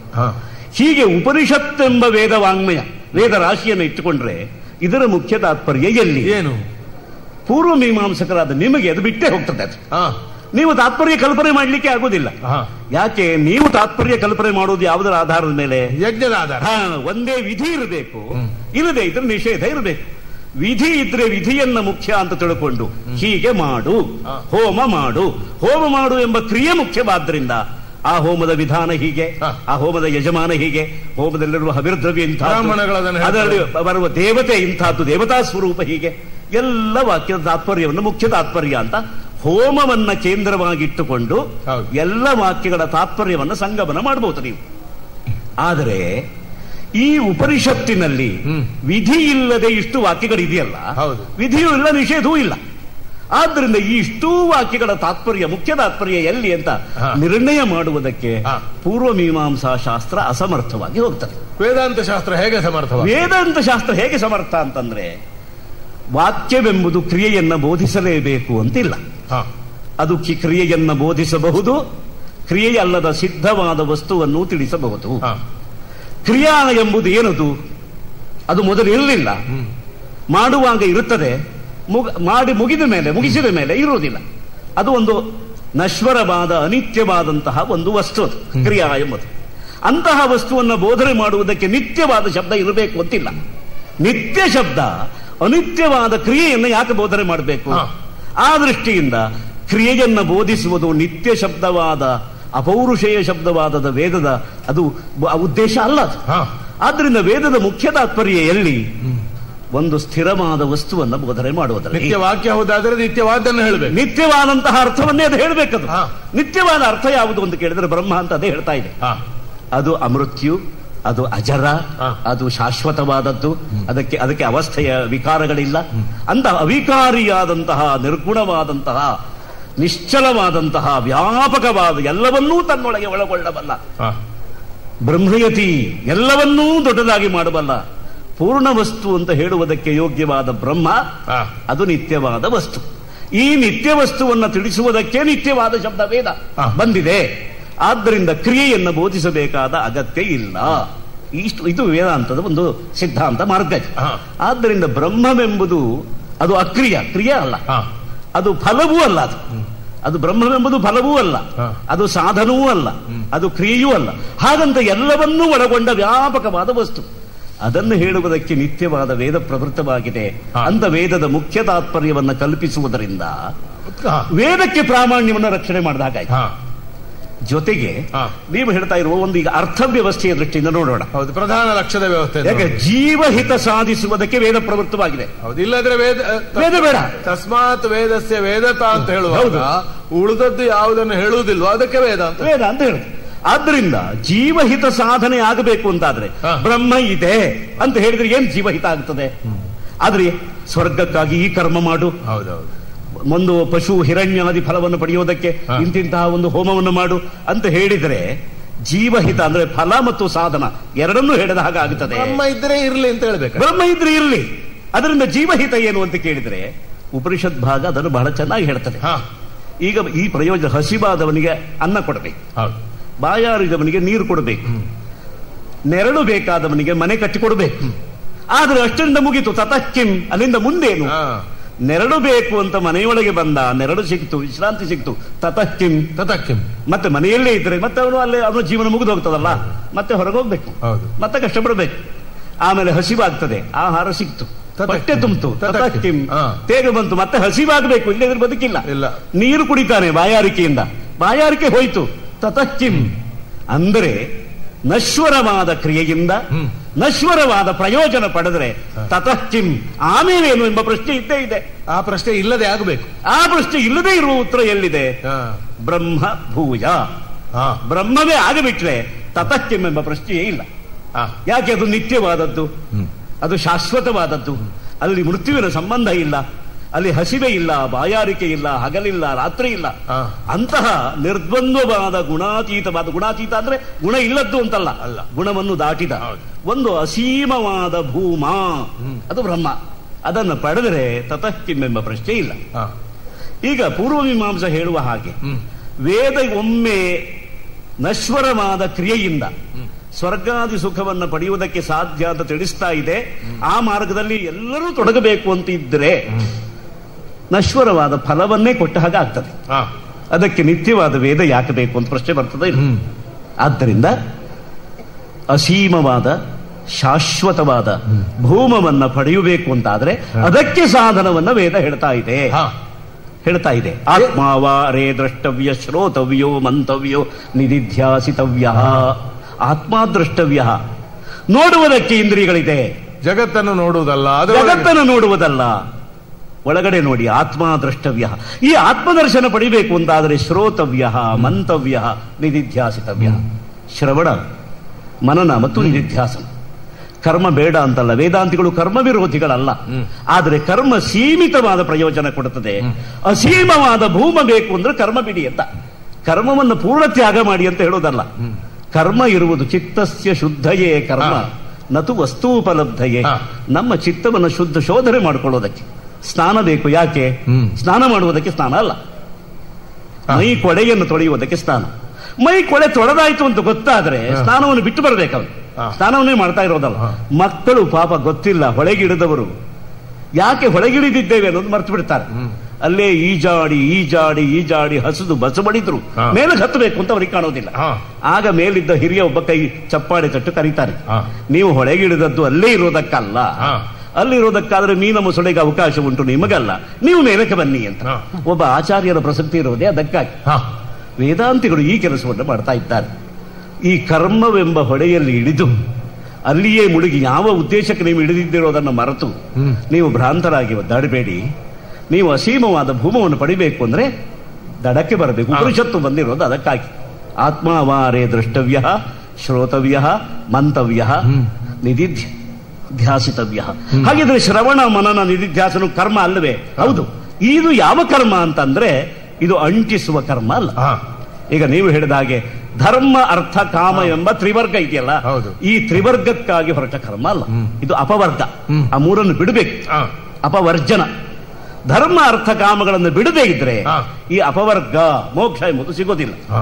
ಮೋಕ್ಷ ಮಾರ್ಗ ಎಲ್ಲರಿಗೆ ಅಂತಲ್ಲ, ಯಾರಿಗೆ ಮೋಕ್ಷ ಮಾರ್ಗ ಬೇಕೋ ಅವರಿಗೆ ಸನ್ಯಾಸವೇ ಅನಿವಾರ್ಯ. ಸನ್ಯಾಸ ಬಿಟ್ಟಲ್ಲದೆ ಮೋಕ್ಷ ಮಾರ್ಗ ಸಿಗುವುದಿಲ್ಲ. ಅದಿರೋದು. ಎಲ್ಲರೂ ಮೋಕ್ಷಕಾಂಕ್ಷಿಗಳಾಗಬೇಕು ಅಂತಲ್ಲ, ಅವರವರ ಸಂಸ್ಕಾರದ ವ್ಯತ್ಯಾಸದಿಂದ, ಅವರವರ ಅರ್ಹತಾ ಭೇದದಿಂದ ಕೆಲವರಿಗೆ ಧರ್ಮ ಬೇಕಾಗಬಹುದು, ಕೆಲವರಿಗೆ ಅರ್ಥ ಬೇಕಾಗಬಹುದು, ಕೆಲವರಿಗೆ ಕಾಮ ಬೇಕಾಗಬಹುದು. ಆದರೆ ಮೋಕ್ಷವನ್ನ ಒಂದು ಜೀವ ಬಯಸಿದೆ ಅಂತಾದ್ರೆ, ಮೋಕ್ಷಕ್ಕೆ ಅಧಿಕಾರಿ ಆಯಿತು ಅಂತಾದ್ರೆ ಸನ್ಯಾಸವಿಲ್ಲದೆ ಬೇರೆ ಗತಿ ಇಲ್ಲ. ಅದಕ್ಕಾಗಿಯೇ ನಮ್ಮ ಬಾದರಾಯಣರು ಸೂತ್ರ ಮಾಡುವಾಗ ಅಥ ಅಥೋ ಬ್ರಹ್ಮ ಜಿಜ್ಞಾಸ, ಅತಃ ಬ್ರಹ್ಮ ಜಿಜ್ಞಾಸ, ಅಥ ಆಮೇಲೆ ಅಂತ. ಏನು ಆಮೇಲೆ ಅಂತ? ಮೊದಲನೆಯ ಸೂತ್ರದಲ್ಲಿ ಆಮೇಲೆ ಅಂತ ಹೇಳಿದ್ರೆ ಏನು? ಅದು ಪೂರ್ವ ಸಿದ್ಧತೆಯನ್ನು ಹೇಳ್ತದೆ. ಒಂದು ಬ್ರಹ್ಮ ಜಿಜ್ಞಾಸೆಗೆ ತೊಡಗುವವನ ಪೂರ್ವ ಸಿದ್ಧತೆ ಯಾವುದು ಅಂತ ಕೇಳಿದ್ರೆ, ನಿತ್ಯಾನಿತ್ಯ ವಸ್ತು ವಿವೇಕ, ಇಹಾಮೂತ್ರ ಫಲಭೋಗ ವಿರಾಗ, ಶಮಾಧಿ ಷಟ್ಕಂ, ಮುಮುಕ್ಷುತ್ವಂ, ಈ 4 ಇರಬೇಕು. ನಿತ್ಯ ಅನಿತ್ಯ ವಸ್ತು ವಿವೇಕ, ಯಾವುದು ನಿತ್ಯ ಯಾವುದು ಅನಿತ್ಯ, ಈ ಒಂದು ವಿವೇಕ ಇರಬೇಕು. ತನಗೆ ಯಾವುದು ಬೇಕು ಬೇಡ ಅಂತ ಗೊತ್ತಾಗಬೇಕಲ್ಲ. ಸಾಧನವಾಗಿ ನಂಬಿದ ಕರ್ಮ ಅನಿತ್ಯ, ಸಿದ್ಧಿಯಾಗಿ ಪಡೆಯುವ ಸ್ವರ್ಗ ನಿತ್ಯ ಎಂಬ ಭ್ರಮೆ. ನಿತ್ಯವಲ್ಲದ ಸ್ವರ್ಗವನ್ನು ನಿತ್ಯ ಅಂತ ಭ್ರಮಿಸಿದ್ರೆ ತಾನೇ ತೊಡಿತಾನೆ ಅವನು. ಈ ನಶ್ವರವಾದಂತಹ ಕ್ರಿಯೆ, ಆಶುವಿನಾಶಿಯಾಗಿ ಬೇಗ ಹುಟ್ಟಿ ಸಾಯುವ ಕ್ರಿಯೆ, ಶಾಶ್ವತವಾದ ಸ್ವರ್ಗವನ್ನ ಕೊಡುವುದಕ್ಕೆ ಒಂದು ಅಪೂರ್ವ ಅಂತ ಕಲ್ಪನೆ ಬೇರೆ ಮಾಡಬೇಕು. ನಾವು ಅಪೂರ್ವವನ್ನು ನಿರಾಕರಣೆ ಮಾಡುವುದಿಲ್ಲ. ಅಷ್ಟು ಕಲ್ಪನೆ ಮಾಡಿ ನೀವು ಯುಕ್ತಿಯಿಂದ ಸಿದ್ಧ ಮಾಡಿದರೂ ಆ ಅಪೂರ್ವ ಸಂಪಾದಿಸುವ ಸ್ವರ್ಗ ಅದು ನಿತ್ಯ ಅಲ್ಲ. ಮುಂದಕ್ಕೆ ಶಾಸ್ತ್ರವೇ ಹೇಳ್ತೇವೆ, ತದ್ಯಥೇಹ ಕರ್ಮಚಿತೋ ಲೋಕಃ ಕ್ಷೀಯತೆ, ಏವಮೇವ ಅಮೂತ್ರ ಪುಣ್ಯಚಿತೋ ಲೋಕಃ ಕ್ಷೀಯತೆ. ಕಷ್ಟಪಟ್ಟು 100 ಜನ ಶಿಲ್ಪಿಗಳು ಸೇರಿ ಒಂದು ದೇವಾಲಯ ಕಟ್ಟುತ್ತಾರೆ. 1000 ವರ್ಷ ಆಗುವಾಗ ಅದು ಬಿದ್ದೋಗ್ತದೆ. ಕರ್ಮಚಿತ ಲೋಕಃ ಕ್ಷೀಯತೆ. ನಾವು ಕೆಲಸದಿಂದ ಮಾಡಿದ್ದೆಲ್ಲ ಬಿಟ್ಟು ಹೋಗ್ತದೆ, ಅದು ಉಳಿಯೋದಿಲ್ಲ ಅಂತ ನಮಗೆ ಗೊತ್ತು. ಇಲ್ಲಿ ಹೇಗೆ ನಾವು ಕ್ರಿಯೆಯಿಂದ ಸಾಧಿಸಿದ ಮನೆ, ಮಠ, ರಾಷ್ಟ್ರ, ಕೋಟೆ, ಕೊತ್ತರ ಎಲ್ಲ ಬಿದ್ದು ಹೋಗ್ತದೆಯೋ, ಹಾಗೆ ಪುಣ್ಯಚಿತೋ ಲೋಕಃ, ಯಜ್ಞಯಾಗಾದಿಗಳಿಂದ ಮಾಡಿ ಅದರಿಂದ ಬಂದ ಪುಣ್ಯದ ಫಲವಾಗಿ ಪಡೆದಂತಹ ಆದಿತ್ಯಾದಿ ಲೋಕಗಳಿದೆಯಲ್ಲ, ಅದು ಕೂಡ ಕ್ಷೀಯತೆ. ಹಾಗಿದ್ರೆ ಏನಾಗ್ತಾನೆ ಇವನು? ಆ ಪುಣ್ಯದ ಫಲವನ್ನು ಪಡೆದವನು ಕ್ಷೀಣೆ ಪುಣ್ಯೇ ಅರ್ತ್ಯಲೋಕಂ ವಿಶಂತಿ, ಮತ್ತೆ ಕರ್ಮ ಮಾಡುವುದಕ್ಕೆ ಇಲ್ಲೇ ಬಂದುಬಿಡ್ತಾನೆ. ಹೀಗೆ ನಿರಂತರವಾಗಿ ಕರ್ಮ, ಅದೃಷ್ಟ, ಅದರಿಂದ ಪುಣ್ಯ ಪಾಪ, ಅದರಿಂದ ಸ್ವರ್ಗ, ಮತ್ತೆ ಕ್ಷೀಣ ಪುಣ್ಯವಾಗಿ ಮತ್ತೆ ಇಲ್ಲಿಗೆ ಬರುವುದು, ಮತ್ತೆ ಕರ್ಮವನ್ನು ಮಾಡೋದು. ಈ ನಿರಂತರವಾದ ವಿಷವರ್ತುಲದಿಂದ ಒಂದು ಸಾರಿ ಯಾರು ಬರಬೇಕು ಅಂತ ಅನಿಸ್ಬೇಕೋ ಬೇಡವೋ? ಇದ್ರೆ ಅವರಿಗೆ ಈ ಬ್ರಹ್ಮ ಮಾರ್ಗವೇ ಶ್ರೇಯಸ್ಕರ. ನಿತ್ಯಾನಿತ್ಯ ವಸ್ತು ವಿವೇಕ ಬಂತು ಅಂತ ಆಯ್ತು. ಆಗ ನಿತ್ಯಾನಿತ್ಯ ವಸ್ತು ವಿವೇಕ ಬಂದಾಗಲೇ ವೈರಾಗ್ಯ ಹುಟ್ಟುತ್ತೆ. ನನಗೆ ಈ ಕರ್ಮ, ನಾನು ಕರ್ಮ ಮಾಡ್ತೇನೆ, ಅದರ ಪ್ರಯೋಜನ ಬೇಡ. ಸಂಧ್ಯಾ ವಂದನೆ ಮಾಡ್ತೇನೆ, ಪುಣ್ಯ ಬೇಡ. ಯಜ್ಞ ಮಾಡ್ತೇನೆ ನಾನು, ಅದರ ಫಲ ನನಗೆ ಬೇಡ. ಈ ಇಹ ಅಮೂತ್ರ ಫಲಭೋಗ ವಿರಾಗ, ಆ ವೈರಾಗ್ಯ ಬರಬೇಕು. ಅದರಿಂದ ವೈರಾಗ್ಯ. ಅದಾದ್ಮೇಲೆ ಶಮ, ದಮ, ಉಪರತಿ, ತಿತಿಕ್ಷಾ, ಶ್ರದ್ಧಾ ಮತ್ತು ಸಮಾಧಾನ, ಈ 6 ಮನೋಧರ್ಮಗಳು ಬೇಕು. ಇದಾದ್ಮೇಲೆ ಮುಮುಕ್ಷುತ್ವ, ನಾನು ಹೇಗಾದ್ರೂ ಈ ವಿಷಮಯವಾದ ಸಂಸಾರದಿಂದ ದಾಟಬೇಕು. ಚಿರ ಪ್ರಯೋಜನ ಅಂತ ಇರ್ತದೆ, ಬಹಳ ದೀರ್ಘಕಾಲದ ಪ್ರಯೋಜನ. ಸ್ವರ್ಗವೆಂಬುದು ಹಾಗೆ ಚಿರಭಾವಿಯಾದ ಒಂದು ಅನೇಕ ಕಾಲ ವರ್ಷಗಳ ಸುಖ ಕೊಡ್ತದೆ ಅದು. ಆಮೇಲೆ ಮತ್ತೆ ಇದ್ದೇ ಇದೆ. ಇನ್ನು ತರ್ಕದಿಂದ, ಬುದ್ಧಿಯಿಂದ ವಿಚಾರ ಮಾಡಿದ್ರೆ ನಮ್ಗೆ ಗೊತ್ತಾಗ್ತದೆ. ಈಗ ಸ್ವರ್ಗ ಸುಖ ಅನುಭವಿಸುವ ಯಾರು? ಚೇತನ. ಹೌದು. ಅಲ್ಲಿ ಹೋಗಿ ಆ ಸುಖ ಹೇಗೆ ಅನುಭವಿಸ್ತಾನೆ? ಅಲ್ಲಿ ಒಂದು ಸೇವಕನಾಗಿ ಅನುಭವಿಸಬಹುದು, ಮಂತ್ರಿಯಾಗಿ ಅನುಭವಿಸಬಹುದು, ರಾಜನಾಗಿ ಅನುಭವಿಸಬಹುದು. ಆಗ ಇನ್ನೊಬ್ಬರನ್ನು ನೋಡುವಾಗ ಅವನಿಗೆ ಸ್ಪರ್ಧೆ ಬರ್ತದೆ, ಅಸೂಯೆ ಬರ್ತದೆ. ನನಗಿಂತ ಕಡಿಮೆ ಪುಣ್ಯ ಮಾಡಿದ್ದಾನೆ, ಕಡಿಮೆ ಯಜ್ಞ ಮಾಡಿದ್ದಾನೆ, ನನಗಿಂತ ಒಳ್ಳೆಯ ಸ್ವರ್ಗದಲ್ಲಿ ಅವ ಇದ್ದಾನೆ ಅಂತ. ಈ ಲೋಕದಲ್ಲಿರುವ ಸ್ಪರ್ಧಾ, ಈರ್ಷ್ಯ, ಅಸೂಯ, ಕ್ರೋಧಗಳು ಸ್ವರ್ಗದಲ್ಲಿ ಮುಂದುವರಿಯುತ್ತವೆ. ಯಾಕೆ? ಸುಖದಲ್ಲಿ ಸ್ಪರ್ಧೆ ಬರುವುದು ಯಾವಾಗಲೂ ಸುಖದಲ್ಲಿ, ಕಷ್ಟದಲ್ಲಿ ಇಲ್ಲ. ದುಃಖದಲ್ಲಿ ಸ್ಪರ್ಧೆ ಇಲ್ಲ, ದುಃಖದಲ್ಲಿ ಹಂಚಿಕೆ ಮಾತ್ರ, ಸುಖದಲ್ಲಿ ಸ್ಪರ್ಧೆ. ಆದ್ರಿಂದ ಸ್ವರ್ಗಲೋಕಕ್ಕೆ ಹೋದವನಿಗೆ ಸ್ಪರ್ಧೆ ಬಂದ್ರೆ ಆವಾಗ ಸುಖ ಇರ್ತದೆ ಅಂತ ಹೇಗೆ ಹೇಳುತ್ತೆ? ಸ್ವರ್ಗೀಯ ಸ್ಪರ್ಧೆ. ಆದ್ರಿಂದ ಈಗ ನೀವು ಹೇಳುವಾಗ ಅಲ್ಲಿಯ ವಸ್ತುಗಳೇ ಬೇರೆ ಅಂತ ಹೇಳಿದ್ರ, ಆದ್ರಿಂದ ಅಲ್ಲಿಯ ದ್ವೇಷ, ಅಲ್ಲಿಯ ಕ್ರೋಧ, ಅಲ್ಲಿಯ ಈರ್ಷೆ ಅದೇ ಬೇರೆ ಆಗಿಬಿಟ್ರೆ ಆ ಸ್ವರ್ಗ ಯಾರಿಗೆ ಬೇಕು? ಮಂಡನ ಮಿಶ್ರರೇ ಹೇಳಿ, ಯೋಚನೆ ಮಾಡಿ. ಅದಕ್ಕಾಗಿ ನಶ್ವರವಾದ ಕ್ರಿಯೆಯಿಂದ ಚಿರಭಾವಿಯಾದ ಸ್ವರ್ಗವನ್ನು ಪಡೆದು ಅಲ್ಲಿಯೂ ಕಷ್ಟಪಟ್ಟು ಮತ್ತೆ ವಿಷಮಯವಾದ ಈ ಹುಟ್ಟು ಸಾವುಗಳೆಂಬ ಸಂಸಾರಕ್ಕೆ ಬಂದು ತೊಳಲಾಡುವುದಕ್ಕಿಂತ ಅಸೀಮವಾದ ಭೂಮವನ್ನು ಪಡೆಯುವುದು ಶ್ರೇಯಸ್ಕರವಾದ ಮಾರ್ಗ. ಆದ್ದರಿಂದ ಬ್ರಹ್ಮವೆಂಬುದೇ ತಾರಕವು, ಬ್ರಹ್ಮವೆಂಬುದೇ ಪೂರಕವು, ಬ್ರಹ್ಮವೆಂಬುದೇ ಪ್ರೇರಕವು ಎಂಬುದು ನಮ್ಮ ಸಿದ್ಧಾಂತ. ಸನ್ಯಾಸಿಗಳೇ, ಒಬ್ಬನು ಗಾಡಿಯಲ್ಲಿ ಹೇರನ್ನು ಹೊತ್ತುಕೊಂಡು ರಾತ್ರಿ ಎಲ್ಲ ಕಾಡನ್ನು ಸಂಚರಿಸಿ ಒಳದಾರಿಯಲ್ಲಿ ಹೋದ ಅಂತೆ. ಹೇಗಾದರೂ ಸುಂಕದ ಕಟ್ಟೆ ತಪ್ಪಿಸಬೇಕು ಅಂತ, ಸುಂಕ ಕೊಡಬಾರದು ಅಂತ. ಯಾಕಂದ್ರೆ ಅವನ ಹತ್ರ ಇದ್ದದ್ದೇ ಸ್ವಲ್ಪ, ಸುಂಕಕ್ಕೆ ನಷ್ಟವಾಗ್ತದಲ್ಲ ಅಂತ. ರಾತ್ರಿ ಇಡೀ ತಿರುಗಿ ಬಂದದ್ದು ಬೆಳಿಗ್ಗೆ ಆಗುವಾಗ ಸುಂಕದ ಕಟ್ಟೆಗೆ. ಒಬ್ಬ ಗೃಹಸ್ಥ ಚೆನ್ನಾಗಿ ಸ್ನಾನ ಮಾಡಿ, ಸಂಕಲ್ಪ ಮಾಡಿ, ಸಂಧ್ಯಾ ವಂದನೆ ಮಾಡಿ, ಪ್ರಮಾದಾತ್ ಕುರ್ವತಾಂ ಕರ್ಮ ಪ್ರಚವೇತಾಧ್ವರೇಶತಿ ಎಲ್ಲ ಮಾಡಿ, ವೇದಾಯ ನಮಃ ವೇದಾಯ ನಮಃ ಋಗ್ವೇದಾದಿ ನಾಮ ವ್ಯಾಹರಣವನ್ನು ಮಾಡಿದ ಮೇಲೆ ಗೊತ್ತಾಯ್ತಂತೆ, ಓ ಜನಿವಾರವೇ ಇಲ್ಲ ಅಂತ. ಮಾಡಿದ್ದು ಕ್ರಮ ಪ್ರಕಾರ ಉಂಟು, ನಿಮ್ಮದು ವಾದ ಎಲ್ಲ ಸರಿ, ಆದ್ರೆ ಸಿಕ್ಕಿ ಬಿದ್ರಲ್ಲ ನೀವು ನಮ್ಮ ವಾದದ. ಹೌದಾ? ನಮಗೆ ಸುಲಭ ಆಯ್ತಲ್ಲ.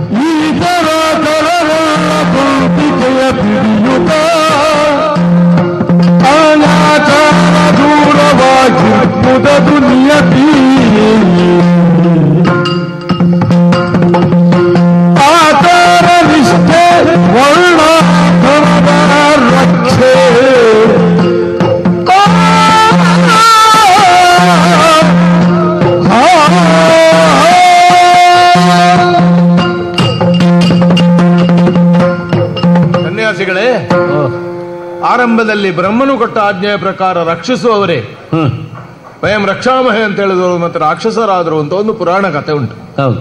ವೇದಾಂತಿಗಳ ಹಾಗೆ ವೇದವನ್ನು ರಕ್ಷಿಸ್ತೇವೆ ಅಂತ ಹೇಳಿ ಅವರು ಹಾಳು ಮಾಡುದು ಪೂರ್ತಿ. ನಿಮ್ಮ 3 ಆಕ್ಷೇಪಗಳನ್ನು ಮೊದಲು ಉತ್ತರಿಸ್ತೇವೆ, ಆಮೇಲೆ ನಿಮ್ಮ ವೇದಾಂತದ ಮೇಲೆ ಆಕ್ಷೇಪ ಮಾಡ್ತೇವೆ. ಒಂದನೇದು, ಇದು ಪ್ರಾಮಾಣ್ಯ, ಇದು ಅಪ್ರಾಮಾಣ್ಯ, ಇದು ಅವರಿಗೆ ಪ್ರಮಾಣ, ಇದು ಇವರಿಗೆ ಪ್ರಮಾಣ ಅಂತ ವೇದವನ್ನು ವಿಭಾಗ ಮಾಡಿ ವೇದ ಪುರುಷನಿಗೆ ಅನ್ಯಾಯ ಮಾಡಬಾರದು. ವೇದದಲ್ಲಿ ಸಕಲ ವಾಕ್ಯಗಳಿಗೆ ಸಮಾನ ಪ್ರಮಾಣವನ್ನು ಹೇಳಬೇಕು ಎನ್ನುವ ನಿಮ್ಮ ತತ್ವವನ್ನು ಒಪ್ಪಿದರೆ ನಮ್ಮಷ್ಟು ದೊಡ್ಡ ವ್ಯಾಖ್ಯಾ ಪದ್ಧತಿಯೇ ಇನ್ನು ಹುಟ್ಟುವುದಕ್ಕೂ ಸಾಧ್ಯ ಇಲ್ಲ. ಮೀಮಾಂಸಾ ಪದ್ಧತಿಯೇ ತಾರಕ. ನೀವೇನು ಮಾಡುತ್ತೀರಿ ಅಂತಂದ್ರೆ 2 ಕಾರಣಗಳಿಂದ. ಒಂದು, ಇತ್ತೀಚೆಗೆ ಜನಪ್ರಿಯವಾಗಿ ಜನರಲ್ಲಿ ಸೇರಿಕೊಂಡಿರುವ ಅನವಶ್ಯಕವಾದ ಭಾವುಕ ಭಕ್ತಿಗೆ ಕಾರಣವಾದ ಸನ್ಯಾಸ ಧರ್ಮದ ಮೇಲೆ ಮೋಹಗೊಂಡು ಇಡೀ ವೇದವನ್ನು ಸನ್ಯಾಸ ಧರ್ಮಪರವಾಗಿ ಮಾಡ್ತೀರಿ. ವೇದಾರಂಭದಲ್ಲಿ ಆಗಲಿ ಸಹಸ್ರ ವರ್ಷಗಳಲ್ಲಿ ಆಗಲಿ ಎಂದೂ ವೈದಿಕರಲ್ಲಿ ಸನ್ಯಾಸಕ್ಕೆ ದೊಡ್ಡ ಮಹತ್ವ ಇರಲಿಲ್ಲ. ಇದು ಐತಿಹಾಸಿಕ ಪ್ರಮಾಣ. ಇನ್ನು ಸಿದ್ಧಾಂತ ಪ್ರಮಾಣ ಏನು?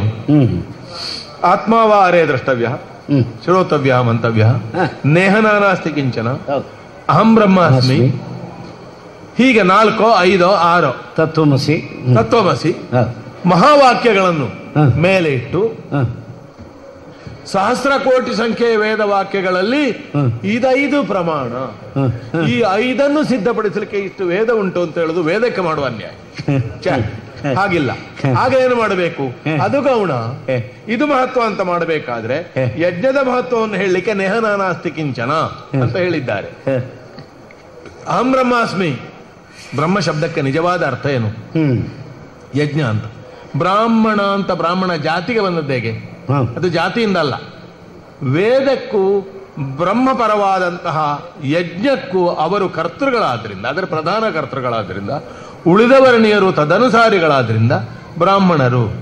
ವೇದವೂ ಬ್ರಹ್ಮ, ಯಜ್ಞವೂ ಬ್ರಹ್ಮ, ಮಾಡುವವನು ಬ್ರಹ್ಮ. ಅದಕ್ಕೆ ದೊಡ್ಡ ಪ್ರಮಾಣ ಏನು? ವೇದದ ಪ್ರಧಾನವಾದ 2ನೇ ಭಾಗಕ್ಕೆ ಬ್ರಾಹ್ಮಣ ಅಂತ ಹೆಸರು. ಅವ ಒಂದು ವ್ಯಕ್ತಿ ಅಲ್ಲ.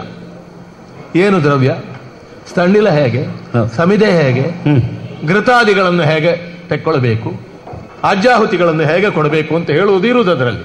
ಅದು ವೇದ ಪುರುಷನ ಆಜ್ಞೆ. ಇಷ್ಟು 1000 ಉಂಟು. ಅದನ್ನು ಬಿಟ್ಟು ಅಹಂ ಬ್ರಹ್ಮಾಸ್ಮಿ ನೇಹನಾನಾಸ್ತಿ ಕಿಂಚನ ಅಂತ ಹೇಳುವುದೇ ಪರಮವಾಕ್ಯ ಅಂತ ಹೇಳಿದ್ರೆ, ನೀವು ನಮ್ಮ ಮೇಲೆ ಏನು ಆರೋಪ ಮಾಡಿದ್ರಿ? ಕೆಲವು ವಾಕ್ಯಗಳಿಗೆ ಮಹತ್ವ ಕೊಟ್ಟು ಕೆಲವುದಕ್ಕೆ ಅಪ್ರಾಮಾಣ್ಯ ಹೇಳ್ತೀರಿ ಅಂತ. ಅದು ಅಲ್ಲಿ ನೀವು ಸಿಕ್ಕಿ ಬೀಳ್ತೀರಿ. ಇನ್ನೊಂದು ಮಾತು ನೀವು ಹೇಳಿದ್ರಿ, ಅಶಾಶ್ವತವಾದ ಉಪಾಯದಿಂದ ಅಥವಾ ಉಪಕ್ರಮದಿಂದ ಶಾಶ್ವತವಾದ ಫಲವನ್ನು ಪಡೆಯಲಿಕ್ಕೆ ಸಾಧ್ಯ ಇಲ್ಲ ಅಂತ. ಇದು ಅನುಭವ ವಿರೋಧ. ಬೆಂಕಿಯಿಂದ ಕಟ್ಟಿಗೆಯನ್ನು ಸುಡುತ್ತೇವೆ, ಬೆಂಕಿ ನಾಶವಾಗಿ ಹೋಗ್ತದೆ. ಸುಟ್ಟ ಕಟ್ಟಿಗೆ ಬೂದಿಯೇ ಆಗ್ತದೆ ಶಾಶ್ವತವಾಗಿ, ಹೊರತು ಪುನಃ ಕಟ್ಟಿಗೆ ಆಗುವುದಿಲ್ಲ. ಸಿಡಿಲು ಹೊಡೆಯುತ್ತದೆ, ಮರ ಸತ್ತದ್ದು ಇವತ್ತಲ್ಲದಿರೋ 3 ದಿವಸದಲ್ಲಿ ಗೊತ್ತಾಗ್ತದೆ, ಸಿಡಿಲು ಇಲ್ವೇ ಇಲ್ಲ. ಆದ್ದರಿಂದ ಅಶಾಶ್ವತವಾದ ಅಥವಾ ಅಶಾಶ್ವತವಾಗಿ ಕಾಣುವ ಕ್ರಿಯೆಯಿಂದ ಶಾಶ್ವತವಾದ ಪರಿಣಾಮವನ್ನು ಮಾಡುವುದು ಸಾಧ್ಯ ಅಂತ ಅನುಭವವೂ ಹೇಳುತ್ತದೆ. ವಿದ್ಯುತ್ ಮೊದಲಾದಂತಹ ವೇದ ಶಬ್ದವು ಅದನ್ನೇ ಹೇಳುತ್ತದೆ. ಆದ್ರಿಂದ ವೇದ ಶಬ್ದಕ್ಕೆ ಅರ್ಥವನ್ನು ಮಾಡುವಾಗ ವ್ಯವಹಾರಕ್ಕೆ ವಿರೋಧವಿಲ್ಲದೆ, ಆದರೆ ವ್ಯವಹಾರವು ವೇದಕ್ಕೆ ಮೇಲೆ ನಿಲ್ಲದೆ ಮಾಡಬೇಕು. ವೇದಾಂತಿಗಳಾದ ನೀವು ಮಾಡುವ ದೊಡ್ಡ ತಪ್ಪೇನೆಂದ್ರೆ, ಒಂದು ಹಿರಿಯರಿಗೆ ನೀವು ಗೌರವ ಕೊಡ್ತೇವೆ ಅಂತೇಳಿ ಕೊಡದಿರುವುದು. ವೇದೋಶರಾಹಿ ವೇದಾಂತಾಹ, ಇದು ವೇದದ ಮಾತೆ. ವೇದವು ಭೂಮಿ, ಒಳ್ಳೊಳ್ಳೆ ಹಣ್ಣುಗಳು, ಭತ್ತ ಗೋಧಿ ಬೆಳೆಯುವುದು, ನಳನಳಿಸುವ ಪೈರು, ಒಳ್ಳೆ ನೀರು ಹರಿಯುವುದು, ಅದೆಲ್ಲ ಮಂತ್ರ ಬ್ರಾಹ್ಮಣ ಆರಣ್ಯಕದವರೆಗೆ. ಉಪನಿಷತ್ತು ವೇದೋಶರಾಹಿ ವೇದಾಂತ. ಊಸರವಳ್ಳಿಗಳು, ಕಳ್ಳಿ ಎಲ್ಲ ಬೆಳೆಯುವುದು. ಸ್ಥಳ ಹೌದು, ಭೂಮಿ ಹೌದು, ಆದರೆ ಹೊಯ್ಗೆ. ಆ ಹೊಯ್ಗೆಯಲ್ಲಿ ಇದ್ದದ್ರಿಂದಲೇ ನಿಮಗೆ ಸನ್ಯಾಸವು ಪ್ರೀತಿಯಾದ್ದು. ಅಲ್ಲಿ ತಿನ್ಲಿಕ್ಕೆ ಎಂತೂ ಸಿಕ್ಕುವುದಿಲ್ಲ. ಪೂರ್ವಾಶ್ರಮದ ಭೂಮಿ ಅದೇ. ಹೌದೌದು. ಒಂಟೆಗಳು ಅದನ್ನೇ ತಿಂದು ಬದುಕುತ್ತವೆ. ಕೊನೆಗೆ ಏನಾಗ್ತದೆ, ಒಂಟೆಗೆ ರುಚಿಯಾದ ಆಹಾರವನ್ನು ತಿನ್ನುವ ಸಾಮರ್ಥ್ಯವೇ ಹೋಗಿಬಿಡ್ತದೆ. ಮುಳ್ಳು ಸಿಕ್ಕದಿದ್ರೆ ಒಂಟೆಗೆ ತೃಪ್ತಿ ಆಗುದಿಲ್ಲ ಅಂತ. ಕೆಲವರಿಗೆ ಹಾಗೆ ಆಹಾರದಲ್ಲಿ ಏನಾದರೂ ಒಂದು ಅಸಂಬದ್ಧವಾದ ಇಲ್ಲದಿದ್ರೆ ಅವರಿಗೆ ಮೂಗಿಗೆ ನಾಲಿಗೆಗೆ ಅದು ಸಂಸ್ಕಾರ ಕಾರಣ. ನೀವು ಉಪನಿಷತ್ತಿನ ಸಂಸ್ಕಾರದಲ್ಲಿ ಸಿಕ್ಕಿ ಬಿದ್ದು ಪೂರ್ತಿ ಹಾಳಾಗಿದ್ದೀರಿ. ಇನ್ನೊಂದು, ನಿಮ್ಮ ವಾದದಲ್ಲಿರುವ ದೊಡ್ಡ ವಿರೋಧ ಏನಂದ್ರೆ, ನಾನು ಬ್ರಹ್ಮ ಅಂದ್ರೆ ಜೀವವು ಬ್ರಹ್ಮ, ಜಗತ್ತು ಬ್ರಹ್ಮ, ಸ್ವರ್ಗ ಅಂತ ನಾವು ಏನು ಭಾವಿಸ್ತೇವೆ ಅದು ಸುಳ್ಳು ಇದ್ರೆ ಅದು ಬ್ರಹ್ಮವೇ. ಎಲ್ಲ ವೇದವನ್ನು ಅಧ್ಯಯನ ಮಾಡಿ, ಕರ್ಮವನ್ನು ಮಾಡಿ, ಸಂಧ್ಯಾದಿಗಳನ್ನು ಮಾಡಿ, ಶ್ರಾದ್ದಾದಿಗಳನ್ನು ಮಾಡುವುದು ಯಾಕೆ? ಬರೇ ಚಿತ್ತಶುದ್ಧಿ. ಚಿತ್ತಶುದ್ಧಿಯಿಂದ ಮಾಡುವುದೇನು? ಉಪನಿಷತ್ತಿನ ಸಾಕ್ಷಾತ್ಕಾರ. ಈ ಸಾಕ್ಷಾತ್ಕಾರದಲ್ಲಿ ಕಾಣುವುದೇನು? ಅಹಂ ಬ್ರಹ್ಮಾಸ್ಮಿ, ನಾನಿಲ್ಲ ಅಂತ. ನಾನು ಇಲ್ಲ ಅಂತ ತಿಳ್ಕೊಳ್ಳಿಕ್ಕೆ ನಾನಿದ್ದೇನೆ ಅಂತ ಹೇಳಿಕೊಂಡು ಹೋಗಿ ಆತ್ಮ ವಿನಾಶ, ಮೋಕ್ಷದ ಅನುಭವ ಆಗಬೇಕಾ? ನೀವು ಅದನ್ನು ಮೋಕ್ಷ ಅಂತ ಹೇಳಿ ನಾವು ಸ್ವರ್ಗ ಅಂತ ಹೇಳ್ತೇವೆ. ಅದು ಉಂಟು, ನಾವು ಇದ್ದೇವೆ, ತಿನ್ನುವ ವಸ್ತು ಉಂಟು, ನಾನು ತಿನ್ನುವ ನಾಲಿಗೆ ಉಂಟು ಅನ್ನುವ ದ್ವೈತ ಭಾವ, ಪ್ರತ್ಯೇಕತೆ ಅನುಭವದಲ್ಲಿರಬೇಕು. ಪಾಯಸವೂ ನಾನೇ, ಪಾತ್ರೆಯೂ ನಾನೇ, ತಿನ್ನುವ ನಾಲಿಗೆಯೂ ನಾನೇ. ಆತ್ಮ ವಿನಾಶಕ್ಕೆ ಹೊರಟಿದ್ದೀರಿ. ಕಷ್ಟಪಟ್ಟು ಪಡೆದ ಮೋಕ್ಷವನ್ನು ಸ್ವನಾಶಕ್ಕೆ ಬಳಸುವುದು ವಿವೇಕವಲ್ಲ. ಉಪನಿಷತ್ತು ಹೇಳಿದ್ದು ಅದನ್ನು ಅಲ್ಲ. ತತ್ವಮಸಿ ಅಂತ ಶ್ವೇತಕೇತುವಿನ ಉಪದೇಶದಲ್ಲಿ 99 ಸಲ ಹೇಳಿದ್ಯಾಕೆ? ಅದೇ ಅತತ್ವಮಸಿ, ನೀನು ಅದಲ್ಲ ಅಂತ ಹೇಳುದು. ನೀವು ವಿಭಾಗ ಮಾಡಿದ ಕ್ರಮವೇ ಸರಿ ಇಲ್ಲ. ದ್ವೈತ ಪರವಾಗಿಯೇ ವಿಭಾಗ ಮಾಡಬೇಕು. ವೇದಾಂತಿಗಳಲ್ಲಿರುವ ದ್ವೈತಿಗಳನ್ನು ನಾನು ಹೇಳುವುದಲ್ಲ. ಸರಿ, ಮೀಮಾಂಸಕರು ದ್ವೈತಿಗಳ ಯಾವ ಅರ್ಥದಲ್ಲಿ? ಜಗತ್ತು ಬೇರೆ, ಜೀವ ಬೇರೆ. ಇದರಿಂದ ಮೀಮಾಂಸಾ ಶಾಸ್ತ್ರದ ವಿಜಯ ಸಾಧ್ಯವಾಗ್ತದೆ ಅಂತ ನಮ್ಮ ನಂಬಿಕೆ. ಸಾಲದ್ದಕ್ಕೆ ನಿಮ್ಮದು ಮುಖ್ಯವಾಗಿ ಅದ್ವೈತ ವೇದಾಂತ. ನಿಮ್ಮ ಅದ್ವೈತ ಅಂತ ಹೆಸರುಂಟಲ್ಲ, ಅದೇ ಒಂದು ಸರಿ ಇಲ್ಲ. ಕೇಳೋಣ. ಆ ದ್ವೈತ ಹೌದೌದು, ಅದೊಂದು ವಿರುದ್ಧವಾಗಿ ಅಲ್ಲ, ಎರಡಲ್ಲ ಅಂತ. ಹೌದು, ಎರಡಲ್ಲ ಅಂತ. ಅದು ಏಕವಾದ ಅಂತ ನೀವು ಹೇಳ್ಬೇಕು. ಎರಡು ಇಲ್ಲ ಅನ್ನುವುದು ಒಂದು ಸರಿ, ಎರಡು ಅಲ್ಲ, ಎರಡು ಅದ್ವೈತವೇ, ಒಂದೇ ಅಂತ ನೀವು ಹೇಳಬೇಕಿತ್ತು. ಇದು ಒಬ್ಬ ಹೇಳಿದ್ದಾನಂತೆ, ನಾನು ಹಣ್ಣು ತಿಂತೇನೆ, ಸೊಪ್ಪು ತಿಂತೇನೆ, ಅಕ್ಕಿ ತಿಂತೇನೆ ಅಂತ ಹೇಳೋದಕ್ಕೆ ಮಾಂಸಾಹಾರ ವರ್ಜನ ಅಂತ. ಅದು ಹೇಳ್ಬಾರ್ದು. ಅಲ್ಲ, ಹಾಗೆ ಹೇಳಿದ್ರೆ ಉಪವಾಸ ಇದ್ರೂ ಹಾಗೆ ಆಗ್ತದೆ. ಅದೇ ಸಸ್ಯಾಹಾರ ಸ್ವೀಕಾರ ಅಂತ ಹೇಳ್ಬೇಕು. ಮಾಂಸಾಹಾರ ವರ್ಜನ ಅಂತ ಹೇಳಿದ ಕೂಡಲೇ ಮೊದಲು ತಿಂತಿದ್ದ ಅಂತ ಗೊತ್ತಾಗ್ತದೆ. ಅದ್ವೈತಿಗೆ ದ್ವೈತಾನುಭವವನ್ನು ನಿರಾಕರಿಸಲಿಕ್ಕೆ ತರ್ಕ ಇಲ್ಲ ಅನ್ನೋದು ಅದ್ವೈತ ಶಬ್ದದಲ್ಲಿ ಗೊತ್ತಾಗ್ತದೆ. ಮತ್ತೆ ನಿಮ್ಮ ಅದ್ವೈತದಲ್ಲಿರುವ ದೊಡ್ಡ ಒಂದು ಸಮಸ್ಯೆ ಏನಂದ್ರೆ, ಬ್ರಹ್ಮ, ಜೀವವು ಬ್ರಹ್ಮವೇ ಅಲ್ವಾ? ಹೌದು. ಕಲ್ಲು, ಮಣ್ಣು, ಮರ, ಬೆಂಕಿ ಎಲ್ಲ ಬ್ರಹ್ಮವೇ. ಹಾಗಾದ್ರೆ ಕಲ್ಲು ಕಲ್ಲಾಗಿ, ಮಣ್ಣು ಮಣ್ಣಾಗಿ, ದನ ದನವಾಗಿ, ಆನೆ ಆನೆಯಾಗಿ, ಇರುವೆ ಇರುವೆ ಆಗಿ, ಹುಲಿ ಹುಲಿಯಾಗಿ ಯಾಕೆ ಕಾಣುತ್ತದೆ ಅಂತ ಕೇಳಿದ್ರೆ ಮಾಯಾ. ಅದಕ್ಕೆ ಎರಡು ಸ್ವರೂಪ. ಒಂದು ವಿಕ್ಷೇಪ, ಅದು ವಿಕ್ಷೇಪ ರೂಪವಾಗಿರಲಿ, ಆಚ್ಛಾದನ ರೂಪವಾಗಿರಲಿ, ತಿರಸ್ಕರಣೆಯಾಗಿರಲಿ, ಅದೇ ಮಾಯೆ. ದುರ್ಘಟತ್ವಂತು ಮಾಯಾಯ ದೂಷಣಂ ನತು ಭೂಷಣಂ. ಮಾಯೆಯ ದುರ್ಘಟತ್ವ ಉಂಟಲ್ಲ, ಅದು ನಿಮಗೆ ವಿವರಿಸಲಿಕ್ಕೆ ಆಗುದಿಲ್ಲ. ನೀವು ಅದ್ವೈತ ಅಂತ ಹೇಳ್ತೀರಿ, ಬ್ರಹ್ಮವು ಹಲವು ಜೀವವಾಗಿ ಕೋಟಿ ಸಂಖ್ಯೆಯ ಜೀವಗಳಾಗುವುದು ಹೇಗೆ ಅಂತ ಕೇಳಿದ್ರೆ ಅದು ಮಾಯೆಯಿಂದ ಆಯ್ತು. ಮಾಯೆ ಯಾರಿಗೆ? ಬ್ರಹ್ಮಕ್ಕೆ. ಅದಲ್ಲ ಹಾಗೆ, ಶುದ್ಧವಾದ ಬ್ರಹ್ಮಕ್ಕೆ ಮಾಯೆ ಎಲ್ಲಿಂದ ಬಂತು? ಮಾಯೆ ಇಲ್ಲ. ಮಾಯೆ ಇಲ್ಲ ಹೇಗೆ? ಅದು ನೆರಳಿನ ಹಾಗೆ. ದೀಪವನ್ನು ಇಡ್ತೇವೆ, ಅಲ್ಲಿ ಒಂದು ಕಂಬವನ್ನು ಇಡ್ತೇವೆ, ದೀಪದಿಂದ ಆಚೆ ಕಂಬ, ಕಂಬದಿಂದ ಈಚೆ ನೆರಳು. ದೀಪ ತೆಗೆದ್ರೆ ಕಂಬ ಮಾತ್ರ ಉಂಟು, ಕಂಬ ತೆಗೆದ್ರು ಕಂಬದ ಒಟ್ಟಿಗೆ ನೆರಳು ಹೋಗ್ತದೆ. ಆದ್ರಿಂದ ನೆರಳು ಸತ್ಯ ಅಲ್ಲ, ನೆರಳು ಸತ್ಯ ಅಲ್ಲ, ನೆರಳು ಸೀಮಿತ ಸತ್ಯ, ಕಂಬ ಸತ್ಯ, ದೀಪ ಸತ್ಯ. ಕೊನೆಗೆ ನೀವು ಹೇಳುವುದು ದೀಪವು ಕಂಬವೂ ಇಲ್ಲ ಅಂತ, ಅದು ಬೇರೆ ವಿಷಯ. ಅಂದ್ರೆ ಒಂದನ್ನು ಸ್ಥಾಪಿಸಲಿಕ್ಕೆ ಹೋಗಿ ನಿಮ್ಮ ಪರಿಸ್ಥಿತಿ ಏನಾಗ್ತಾ ಇದ್ರೆ, ಒಂದನ್ನು ಸ್ಥಾಪಿಸಲಿಕ್ಕೆ ಹೋಗಿ ನೀವು ಎರಡಕ್ಕೆ ಹೋಗ್ತೀರಿ. ಮಾಯೆ ಮತ್ತು ಬ್ರಹ್ಮವನ್ನು ಒಪ್ಪಿದ್ರೆ ಅದ್ವೈತ ಆಗಲಿಲ್ಲ, ಮಾಯೆಯನ್ನು ಬಿಟ್ಟರೆ ಅದ್ವೈತಿಗಳಿಗೆ ಗತಿ ಇಲ್ಲ, ಸೃಷ್ಟಿಯನ್ನು ವಿವರಿಸಲಿಕ್ಕೆ ಆಗುವುದಿಲ್ಲ. ಅದಕ್ಕಿಂತ ಜೀವವು ಉಂಟು, ಜಗತ್ತು ಉಂಟು ಅಂತ ಹೇಳುವ ಮೀಮಾಂಸಾವಾದವೇ ಹೆಚ್ಚು ವೈಜ್ಞಾನಿಕ, ಹೆಚ್ಚು ಚಿಂತನಶೀಲವಾದ್ದು. ಇನ್ನೊಂದು, ನೀವು ಬೌದ್ಧರಿಂದ ಪ್ರಭಾವಿತರಾಗಿ ಪ್ರಚ್ಛನ್ನ ಬೌದ್ಧರೇ ಆಗಿದ್ದೀರಿ. ನೀವು ವೇದ ವಿರೋಧಿಗಳು. ನೀವು ಸುಮ್ಮನೆ ಹೇಳುವುದು ನಾವು ವೇದ ರಕ್ಷಣೆ ಮಾಡ್ತೇವೆ, ನೀವು ಮೋಸ ಮಾಡುದು, ಚಾತುರ್ವರ್ಣ್ಯ. ಆದ್ರಿಂದ ಮಾಯಾವಾದಿ ಚೋರಹ ಅಂತ. ವರ್ಣ, ಆಶ್ರಮ, ಜಾತಿ ಅದರ ಅತಿರೇಕಗಳು ವರ್ಜವಾದ್ರು ಮೌಲಿಕವಾಗಿ ವೇದದಲ್ಲಿ ಹೇಳಲ್ಪಟ್ಟದ್ರಿಂದ ಅದು ಗ್ರಾಹ್ಯವೇ. ಗೌತಮ ಬುದ್ಧನಿಗೆ ಜನ ಹೇಗೆ ಒಟ್ಟಾಯಿತು? ಅಲೇಪಕ ಮತ, ಶುದ್ಧಾಚಾರ ಬೇಡ, ಸ್ನಾನ ಬೇಡ, ಶೂನ್ಯಂ ಶೂನ್ಯಂ ದುಃಖಂ ದುಃಖಂ, ಯಜ್ಞ ಬೇಡ, ಯಾಗ ಬೇಡ, ನಿದ್ರೆ ಮಾಡಿದರೂ ಧ್ಯಾನವೇ, ಧ್ಯಾನ ಅಂತ ಒಂದು ಬೇರೆ ಇಲ್ಲ, ಕರತಲ ಭಿಕ್ಷಾ ತರುತಲ ವಾಸ ಅಂತ ಯಾರೋ ಈಚೆ ಹೇಳಿದ್ರಂತೆ. ಆದ್ರೆ ಅವರೇ ಮತ್ತೆ ಹೇಳಿದ್ದಾರಂತೆ, ಜಟಿಲೋ ಮುಂಡಿ ಲುಂಚಿತ ಕೇಶ ಕಾಷಾಯಾಂಬರ ಬಹುಕೃತ ವೇಷ. ಅದೇಯ್ಯ, ಆ ವಾಕ್ಯಗಳು ಇಲ್ಲಿವರೆಗೆ ಬಂದಿವೆ ಅಂತ ಬಂದಿದೆ. ಅದು ಹೇಳಿದವ ಸನ್ಯಾಸಿ ಆದ್ರೆ ಅವನಿಗೆ ದೊಡ್ಡ ನಮಸ್ಕಾರ, ಅವನಿಗೆ ಗೊತ್ತಾಯ್ತು ಅಂತ ಅರ್ಥ. ನಾನೇ ಮೋಸ ಮಾಡ್ತಾ ಇದ್ದೇನೆ, ಆದ್ರೆ ಪ್ರಾಮಾಣಿಕತೆಯನ್ನು ಒಪ್ಪಿಕೊಳ್ಬೇಕು. ಹಾಗಾಗಿ ಸನ್ಯಾಸವನ್ನು ಬೌದ್ಧರಿಂದ ಕಲ್ತಿದ್ದೀರಿ. ಸ್ವಲ್ಪ ಸ್ವಲ್ಪ ಹಿಂದಿನವರು ಯಾರೋ ದಾರಿ ತಪ್ಪಿದವರು ಸನಕಾದಿಗಳು, ಅವನು ಸ್ವಲ್ಪ ಅದು ಹೇಳಿದ್ದಾನೆ. ಅವ ಹೇಳಿದ್ದೆ ಯಾವ ಅರ್ಥದಲ್ಲಿ, ಅವ ಬೇಡ ಇತ್ತು ಅವನಿಗೆ.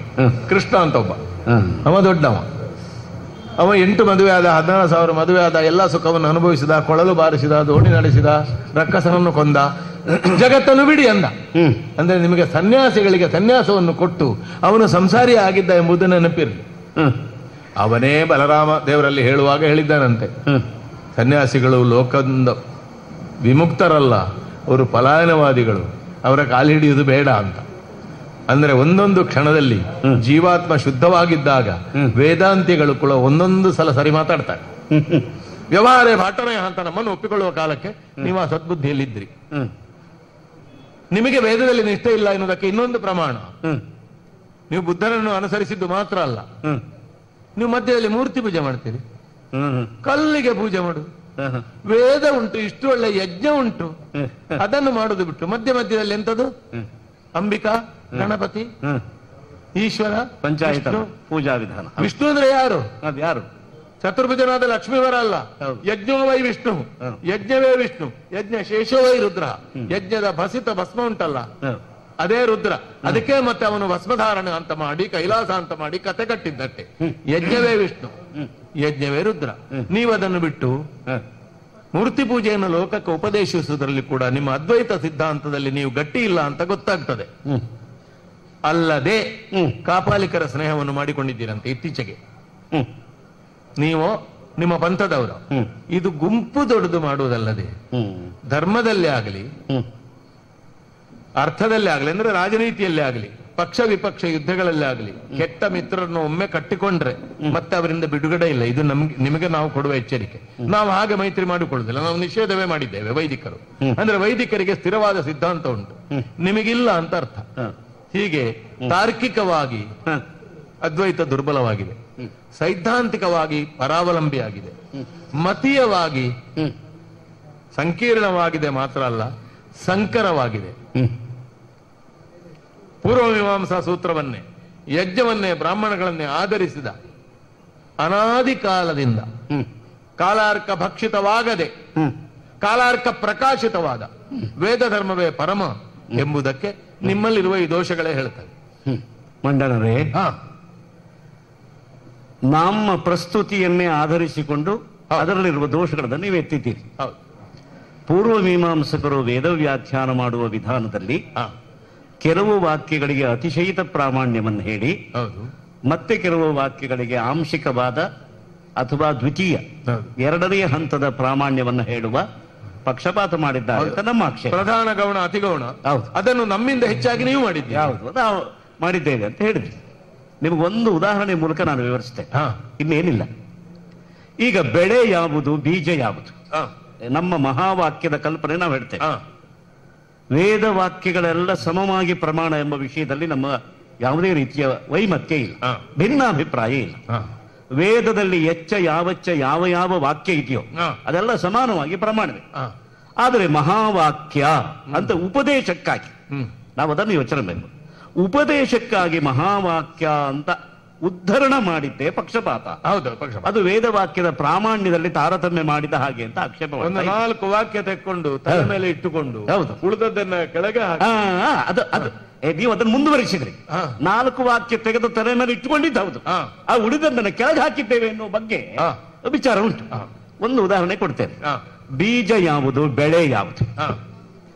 ನಿಜವಾಗಿ ಬೀಜ ಅಂತ ಹೇಳುವುದು ಬೆಳೆಯೇ, ಬೆಳೆಯದೇ ಇದ್ದದ್ದು ಬೆಳೆ ಎಲ್ಲದ್ದು ಬೀಜ ಆಗೋಕೆ ಸಾಧ್ಯ ಇಲ್ಲ. ಈಗ ಒಳ್ಳೆಯ ಭತ್ತದ ಕೃಷಿ ಮಾಡುವವನು ಬೀಜವನ್ನು ಎಲ್ಲಿ ಹುಡುಕ್ತಾನೆ? ಭತ್ತದ ಗದ್ದೆಯಲ್ಲೇ ಹುಡುಕ್ತಾನೆ.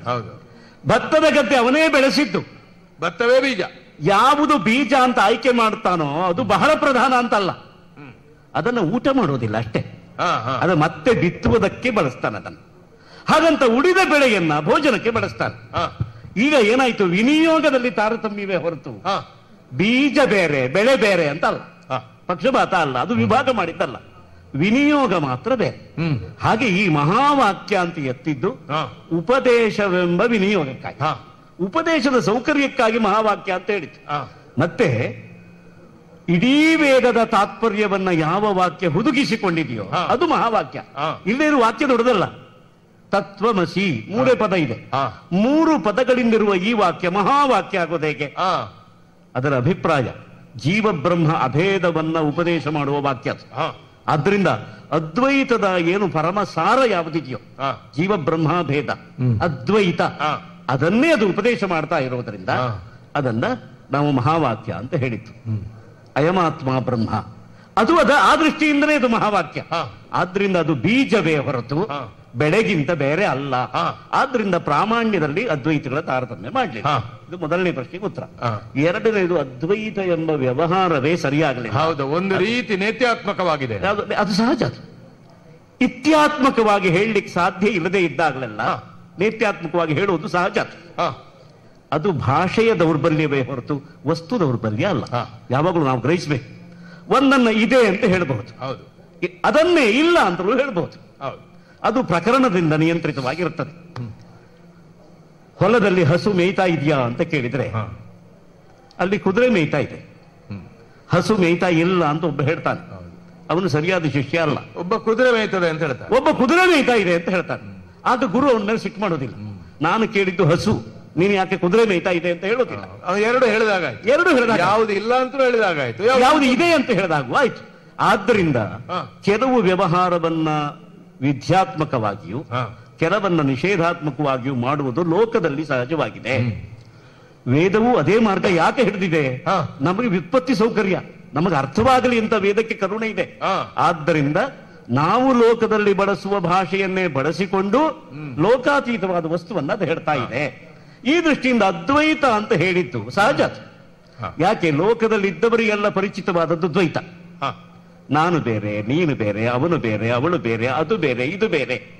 ಆದ್ದರಿಂದ ಈ ದ್ವೈತವೆಂಬುದು ಹುಟ್ಟಿದ ಮಗುವಿನಿಂದ ಹಿಡಿದು ಆಸನ್ನ ಮರಣನಾದ ವೃದ್ಧನವರೆಗೂ ಪರಿಚಿತವಾಗಿದೆ.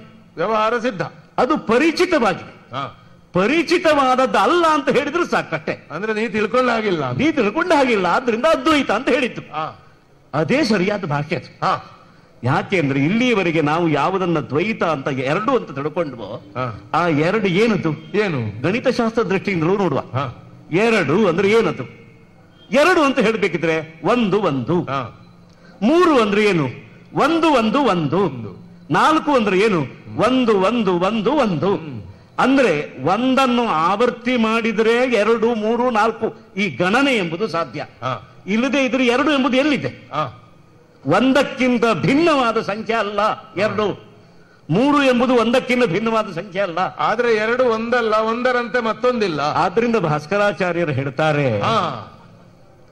ಗಣಿತಶಾಸ್ತ್ರದಲ್ಲಿ ಮೂಲವಾದ ಅಂಕಗಳು ಸಂಖ್ಯೆಗಳು 2. ಒಂದು ಶೂನ್ಯ, ಇನ್ನೊಂದು 1 ಮಾತ್ರ. ಶೂನ್ಯವೆಂಬುದು ಗಣನೆಯನ್ನು ಹುಟ್ಟಿಸುವ ಮಾಯ. ಈ ಗಣನೆಯೇ ಒಂದು ಮಾಯೆ. 1 1 1 3 ಆಯ್ತು. 1 1 3 ಹೇಗೆ ಅಂತ ಕೇಳಿದರೆ ಎಲ್ಲೂ 3 ನಾನು ತೋರಿಸ್ಲಿಕ್ಕೆ ಆಗೋದಿಲ್ಲ. ಈಗ 5 ಬೆರಳು ಅಂತ ಹೇಳ್ತೇವೆ.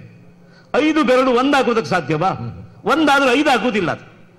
1 1 1 1 ಅಂತ 5 ಅನ್ನ ನಮ್ಮ ಒಂದೇ ಬುದ್ಧಿಯಿಂದ ಗ್ರಹಿಸಿದಾಗ 5 ಆಯ್ತು. ಆದ್ರೆ 5 ಎಂಬ ಸಂಖ್ಯೆ ಇಲ್ಲ. ಅಲ್ಲಿರೋದು ಒಂದೇ ಸಂಖ್ಯೆ.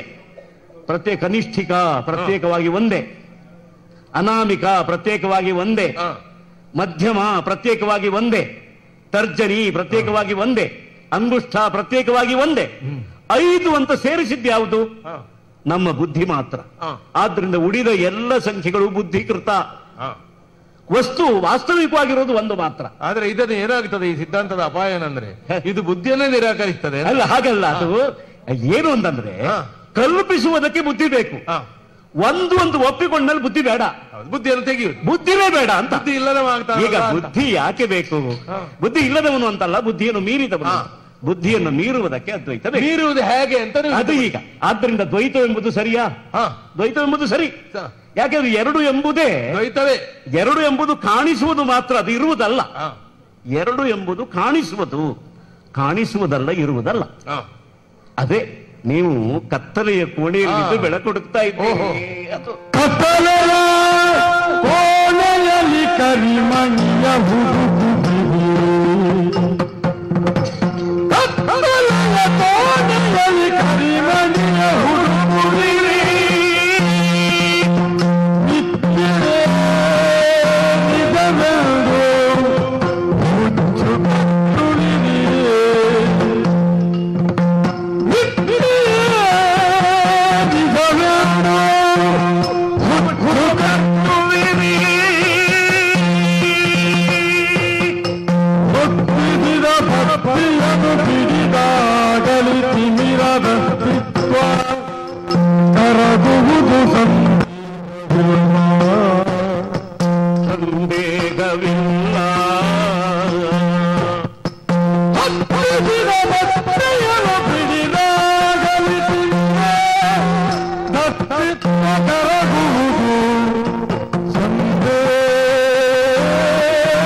ನೀವು ಕತ್ತಲೆಯಲ್ಲಿ ಬೆಳಕನ್ನ ಅಂದ್ರೆ ಕರಿಮಣಿಯನ್ನ ಹುಡುಕ್ತಾ ಇದ್ದೀರಿ. ಬೆಳಕು ಬೆಳ್ಳಗಿರಬೇಕು ಅಂತಲ್ಲ, ಅದು ಕಪ್ಪಗಿದ್ರೂ ಬೆಳಕಾಗ್ಬಹುದು. ಭೌತಿಕವಾದ ಬೆಳಕು ಮಾತ್ರ ಬೆಳ್ಳಗಿರ್ತದೆ. ನಿಜವಾಗಿ ಜ್ಞಾನರೂಪವಾದ ಪ್ರಕಾಶ ಆದರೆ ಅದು ವರ್ಣಾತೀತ. ಅದು ಬಿಳಿಯುದು ಅಲ್ಲ, ಕಪ್ಪು ಅಲ್ಲ. ಕತ್ತಲೆ ಭಾವ ಪದಾರ್ಥವೇ ಅಲ್ಲ. ಹೌದು, ಕತ್ತಲೆ ಭಾವ ಪದಾರ್ಥವೇ. ನಮ್ಮ ಇಬ್ಬರಿಗೂ ಸಮ್ಮತವಾದದ್ದು. ಕತ್ತಲೆವೆಂಬುದು ಅಭಾವ ಪದಾರ್ಥ ಅಲ್ಲ, ಅದು ಭಾವ ಪದಾರ್ಥ. ಅಭಾವ ಆದ್ರೆ ಅದು ಇರ್ತಿರ್ಲಿಲ್ಲ.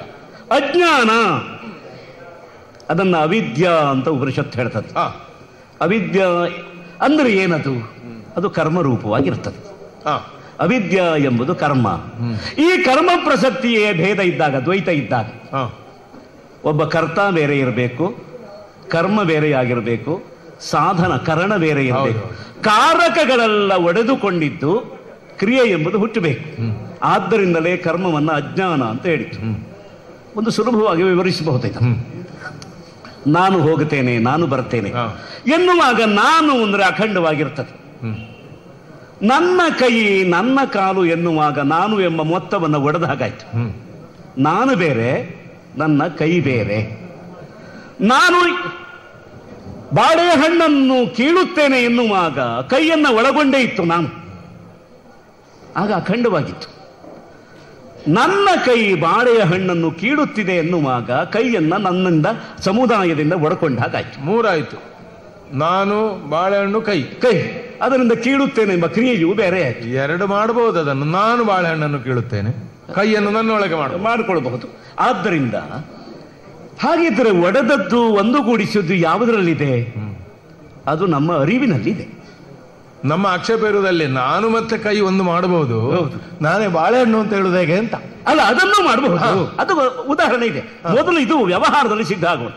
ಜಾಗ್ರತ್ ದಶೆಯಲ್ಲಿಯೇ ಇದು ಸಾಧ್ಯ.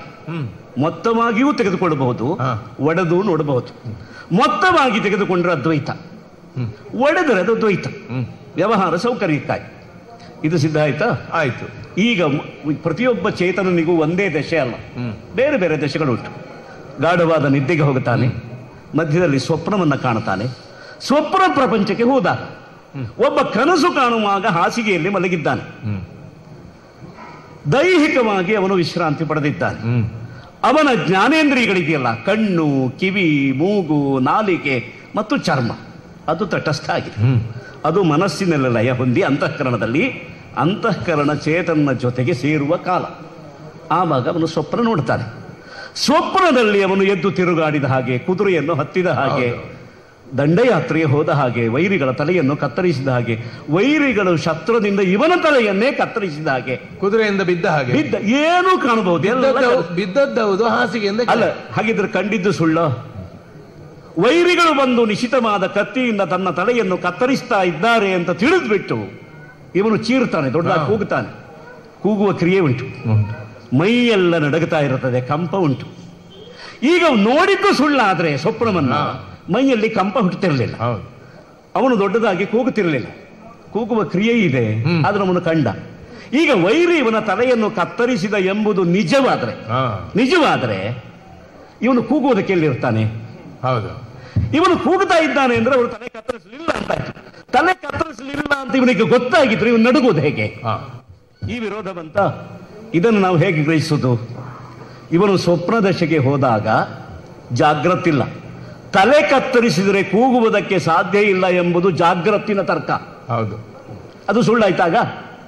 ಸ್ವಪ್ನದಲ್ಲಿ ಅದು ಸುಳ್ಳಾಯ್ತು. ಆದ್ರೆ ಪೂರ್ವ ಸ್ಮೃತಿ ಜಾಗೃತವಾಗಿ ಉಂಟು. ಪೂರ್ವ ಸ್ಮೃತಿ ಇಲ್ಲ. ಆಗ ಮುಂದೆ ಗಾಢವಾದ ನಿದ್ದೆಯನ್ನು ಮಾಡಿ ಎಚ್ಚೆತ್ತುಕೊಳ್ಳುವಾಗ ನಾನು ಚೆನ್ನಾಗಿ ಸುಖವಾಗಿ ನಿದ್ದೆ ಮಾಡಿದ್ದೇನೆ ಅಂತ ಹೇಳ್ತಾನೆ. ನಿದ್ದೆ ಮಾಡುವಾಗ ನಿದ್ದೆ ಮಾಡ್ತಾ ಇದ್ದೇನೆ ಅಂತ ವಾಕ್ಯವೂ ಇಲ್ಲ. ವಾಕ್ಯ ಇದ್ರೆ ನಿದ್ದೆ ಬರಲಿಲ್ಲ. ಸುಮ್ಮನೆ ಹೇಳೋದು. ಆದ್ದರಿಂದ ಗಾಢವಾದ ನಿದ್ದೆ ಅಂದ್ರೆ ಸುಷುಪ್ತಿ ಆದ ಮೇಲೆ ನಾನು ಚೆನ್ನಾಗಿ ನಿದ್ದೆ ಮಾಡಿದ್ದೇನೆ ಅಂತ ಸ್ಮರಿಸಿಕೊಳ್ತಾರೆ. ಅನುಭವ ನಿಜವಾಗದೇ ಇದ್ರೆ ಸ್ಮರಿಸಿಕೊಳ್ಳುವುದು ಹೇಗೆ? ಆದ್ರಿಂದ ಅವಸ್ಥಾಭೇದದಿಂದ ಆಲೋಚಿಸುವಾಗ ಜಾಗ್ರತ್ನಲ್ಲಿರುವಾಗ ಸ್ವಪ್ನ ಸುಳ್ಳು, ಸುಷುಪ್ತಿಯು ಸುಳ್ಳು. ಸ್ವಪ್ನದಲ್ಲಿರುವಾಗ ಜಾಗ್ರತ್ ಸುಳ್ಳು. ಜಾಗ್ರತ್ ಸುಳ್ಳು ಎನ್ನುವುದಕ್ಕೆ ವೈರಿಗಳು ತಲೆ ಕತ್ತರಿಸಿದ ಮೇಲೆ ಇವ ಕೂಗಿದ್ದೇಗೆ. ಆದ್ದರಿಂದ ಜಾಗೃತಿನ ತರ್ಕಗಳೆಲ್ಲ ಸುಳ್ಳು, ಆ ಕಾರ್ಯಕಾರಣ ಭಾವವೇ ಸುಳ್ಳು ಅಂತಾಯ್ತು. ಹೀಗೆ ಯೋಚನೆ ಮಾಡಿದರೆ ಸುಷುಪ್ತಿಯನ್ನು ಮೀರಿದ ತುರೀಯ ಎಂಬ ಒಂದು ಸ್ಥಿತಿಯನ್ನ ಉಪನಿಷತ್ತು ಹೇಳ್ತದೆ. ಯೋಗಶಾಸ್ತ್ರವು ತನ್ನ ಆ ಮಾರ್ಗವನ್ನು ಹೇಳ್ತದೆ. ತುರೀಯ ಎಂಬ ಸ್ಥಿತಿಗೆ ಚೇತನ ತಲುಪಿದಾಗ ನಾನು ಇದನ್ನು ಕಂಡೆ ಕಾಣುತ್ತೇನೆ ಎಂಬ ತ್ರಿಪುಟಿ ಇದೆಯಲ್ಲ, ತ್ರಿಪುಟಿ ಇಲ್ಲ ಯಾಕೆ ಹೋಗ್ತದೆ. ನಾನು ಬೇರೆ ಇಲ್ಲ, ಇದನ್ನು ಎಂಬ ವಿಷಯ ಬೇರೆ ಇಲ್ಲ, ಕಾಣುತ್ತೇನೆ ಎಂಬಂತಹ ಒಂದು ಅರಿವು ಎಂಬುದು ಪ್ರತ್ಯೇಕವಿಲ್ಲ, ಎಲ್ಲ ಒಂದೇ ಸ್ವಯಂ ಪ್ರಕಾಶವಾದ ಜ್ಞಾನರೂಪವಾಗಿ ಅಹಂ ಅಹಂ ಅಹಂ ಅಂತ ಒಂದು ಶುದ್ಧವಾದ ಪ್ರತೀತಿ ಬರ್ತಾ ಇರ್ತದೆ. ಆವಾಗ ಯಾವುದೂ ಇಲ್ಲ. ಅದನ್ನ ಇಟ್ಟುಕೊಂಡು ಅದ್ವೈತ ಅಂತ ಹೇಳಿತು. ಆ ಸ್ಥಿತಿ, ತುರೀಯದಲ್ಲಿ ಬರುವ ಸ್ಥಿತಿ, ಜಾಗ್ರತಿನಲ್ಲೂ ಯಾರಿಗೆ ನೆನಪಿದೆಯೋ, ಜಾಗ್ರತಿನಲ್ಲಿಯೂ ಯಾರು ಭಾವಿಸಿಕೊಳ್ಳಬಲ್ಲರೋ ಅವರು ನಿಜವಾದ ಅದ್ವೈತಿಗಳು ಅಂತ ಹೇಳೋದು. ಅಲ್ಲಿ ನದ್ವೈತಂ ದ್ವಿತೀಯಾದ್ವೈ ಭಯಂ ಭವತಿ. ನದ್ವೈತಂ ಅಂದ್ರೆ ಅವನು ಅಭಯನಾಗಿರ್ತಾನೆ, ಅವನು ಅಭಯ ಅಜರ, ಇನ್ನೊಬ್ಬ ಇಲ್ಲದ್ರಿಂದ ಅಪಾಯ ಇಲ್ಲ, ಅಶೋಕನಾಗಿರ್ತಾ ಏನೂ ಇಲ್ಲ, ಹಾಗಿರ್ತಾನೆ. ಈ ದೃಷ್ಟಿಯಿಂದ ಅದ್ವೈತವನ್ನು ಹೇಳಿತು. ಈ ಅದ್ವೈತವನ್ನ ಎಲ್ಲಾ ಸ್ಥಿತಿಗಳಲ್ಲೂ ವ್ಯಾಖ್ಯಾನ ಮಾಡ್ಲಿಕ್ಕೆ ಹೊರಟ್ರೆ ನೀವು ಹೇಳಿದ ಆಕ್ಷೇಪಗಳೆಲ್ಲ ಬರುವುದಾಯ್ತು. ಸೃಷ್ಟಿ ಹೇಗಾಯಿತು ಪ್ರಶ್ನೆ ಯಾರು ಕೇಳಬೇಕು? ಸೃಷ್ಟಿ ಹೇಗಾಯಿತು ಎನ್ನುವ, ಸೃಷ್ಟಿ ಉಂಟು ಮತ್ತೆ ಸೃಷ್ಟಿಕರ್ತ ಇದ್ದಾನೆ. ಈಗ ಸೃಷ್ಟಿಯನ್ನು ನಾವು ಅನುಭವಿಸ್ತಾ ಇದ್ದೇವೆ. ಇದನ್ನ ಸಂಪೂರ್ಣವಾಗಿ ಲಯ ಪ್ರಕ್ರಿಯೆ ಅಳವಡಿಸಿದಾಗ ಏನಾಯ್ತು ಅಂತ ಹೇಳ್ಬಹುದು. ಆನೆಯು ಬ್ರಹ್ಮ, ಬ್ರಹ್ಮ ಅಂತ ಆದ್ರೆ ಹೌದು, ಆನೆ ಓಡಿಸುವಾಗ ಇವ ಓಡಬಾರ್ದು ಅಲ್ಲ, ಇವ ಓಡಿದ್ದು ಬ್ರಹ್ಮ ಅಂತ ಆಯ್ತಲ್ಲ. ಆದ್ರೆ ಅದೇ ಉತ್ತರ. ಆನೆಯೂ ಬ್ರಹ್ಮ, ಇವನೂ ಬ್ರಹ್ಮ, ಓಡಿದ್ದು ಬ್ರಹ್ಮವೇ, ಆದ್ರಿಂದ ಎಲ್ಲ ಬ್ರಹ್ಮವೇ, ಓಡಿದ್ದು ಸುಳ್ಳೆ, ಎಲ್ಲ ಸುಳ್ಳು ಅಂತ ಹೇಳ್ಬಹುದು. ಹಾಗೆ ಅದರಿಂದ ಅತ್ಯಂತ ವ್ಯವಹಾರದಲ್ಲಿ ಅದ್ವೈತವನ್ನ ವಿವರಿಸಲಾಗದು, ವಿವರಿಸಬಾರದು. ಅದ್ವೈತವನ್ನು ವಿವರಿಸಬೇಕಾದ ತುರೀಯ ಎಂಬ ಸ್ಥಿತಿ, ಅಲ್ಲಿ ಅದು ಅನುಭವ ವೇದ್ಯವೇ ಆಗಿದೆ. ಮತ್ತೆ ಜೀವನನ್ನೇ ಬ್ರಹ್ಮ ಅಂತ ಹೇಳಿದ್ದು ಭ್ರಮೆಯಿಂದ ಅಲ್ಲ, ವೇದವೇ ಹೇಳ್ತಾ ಇದೆ. ತತ್ವಮಸಿ ನವವಾರ ಉಪದೇಶ ಮಾಡಿದ್ದು ಯಾಕೆ ಅಂದ್ರೆ ವ್ಯವಹಾರದಲ್ಲಿ ಭೇದವೆಂಬುದು ಪ್ರಕಟವಾಗಿದೆ. ಅದು ಬಹಳ ತೀವ್ರವಾಗಿ ಅರಿವಿಗೆ ನಿಷೇಧಿಸುವುದಕ್ಕಾಗಿ, ನಾನು ಬೇರೆ ಅವನು ಬೇರೆ ಅಂತ. ಆದರೆ ತ್ವಂ ತದಸಿ, ನೀನು ಅದೇ ಆಗಿದ್ದಿ ಅಂತ 9 ಸಾರಿ ಅವರು ಹೇಳಿದ್ದೆ. ಅದಕ್ಕಾಗಿ ಅದು ಬೇರೆ ನೀನು ಬೇರೆ ಅಂತ ಅನ್ಕೊಳ್ಬೇಡ. ಈ ಆರಾಧ್ಯ ಆರಾಧಕ ಭಾವ ಎಲ್ಲ ಭೇದ ಇದ್ದಾಗ, ದ್ವೈತ ಇದ್ದಾಗ ಅದೇ ನೀನಾದರೆ ಆಮೇಲೆ ಆರಾಧ್ಯ ಆರಾಧಕ ಭಾವಕ್ಕೆ ಅವಕಾಶವೇ ಇಲ್ಲ. ನೀನು ಅದಾಗಿದ್ದಿ, ನೀನು ಭೂಮ, ನೀನು ಬ್ರಹ್ಮ ಅಂತ ಹೇಳುವುದು ಅದಕ್ಕಾಗಿ. ಆದ್ರಿಂದ ಇದು ತುರೀಯ ಸ್ಥಿತಿಯನ್ನು ಇಟ್ಟುಕೊಂಡು ಮನಸ್ಸನ್ನು ಭಾವಿಸಿಕೊಂಡು ಮಾಡಿದ ಉಪದೇಶವಾದ್ದರಿಂದ ಅದು ಭ್ರಮೆಯಲ್ಲ, ವೇದಕ್ಕೆ ವಿರೋಧವೂ ಇಲ್ಲ. ಹಾಗಾಗಿ ಮಾಯಾವಾದವೆಂಬುದು, ವಾದಕ್ಕಾಗಿ ಮಾಯ ತಂದ್ರೆ ಅದು ಶೂನ್ಯವನ್ನು ಬಳಸಿಕೊಂಡ ಹಾಗೆ. ಗಣನಕ್ಕಾಗಿ ಗುಣಿತಕ್ಕಾಗಿ ಮಾತ್ರ ಶೂನ್ಯವನ್ನು ಬಳಸಿದ್ದೇ ಹೊರತು ಪ್ರಕ್ರಿಯೆ ಕಲ್ಪಿತ. ಈಗ ಇಲ್ಲಿ ಶೂನ್ಯ ವಸ್ತು ಇದೆ ಅಂದ್ರೆ ಅರ್ಥ ಏನು? ಇಲ್ಲ ಅಂತ, ಏನು ಇಲ್ಲ ಅಂತ ಅರ್ಥ. ಏನು ಇಲ್ಲ ಎಂಬುದು ಒಂದು ಸಂಖ್ಯೆ ಆಗುವುದಕ್ಕೆ ಸಾಧ್ಯವಾ? ಸಂಖ್ಯೆ ಇಲ್ಲ ಅಂತ ಹೇಳ್ಬಹುದು, ನಾನಿಲ್ಲ ಅಂತ ಹೇಳಲಿಕ್ಕಿಲ್ಲ. ನಾನಿಲ್ಲ, ಆದ್ರಿಂದ ಏನು ಇಲ್ಲ ಎಂಬುದು ಸಂಖ್ಯೆ ಹೇಗಾಯಿತು?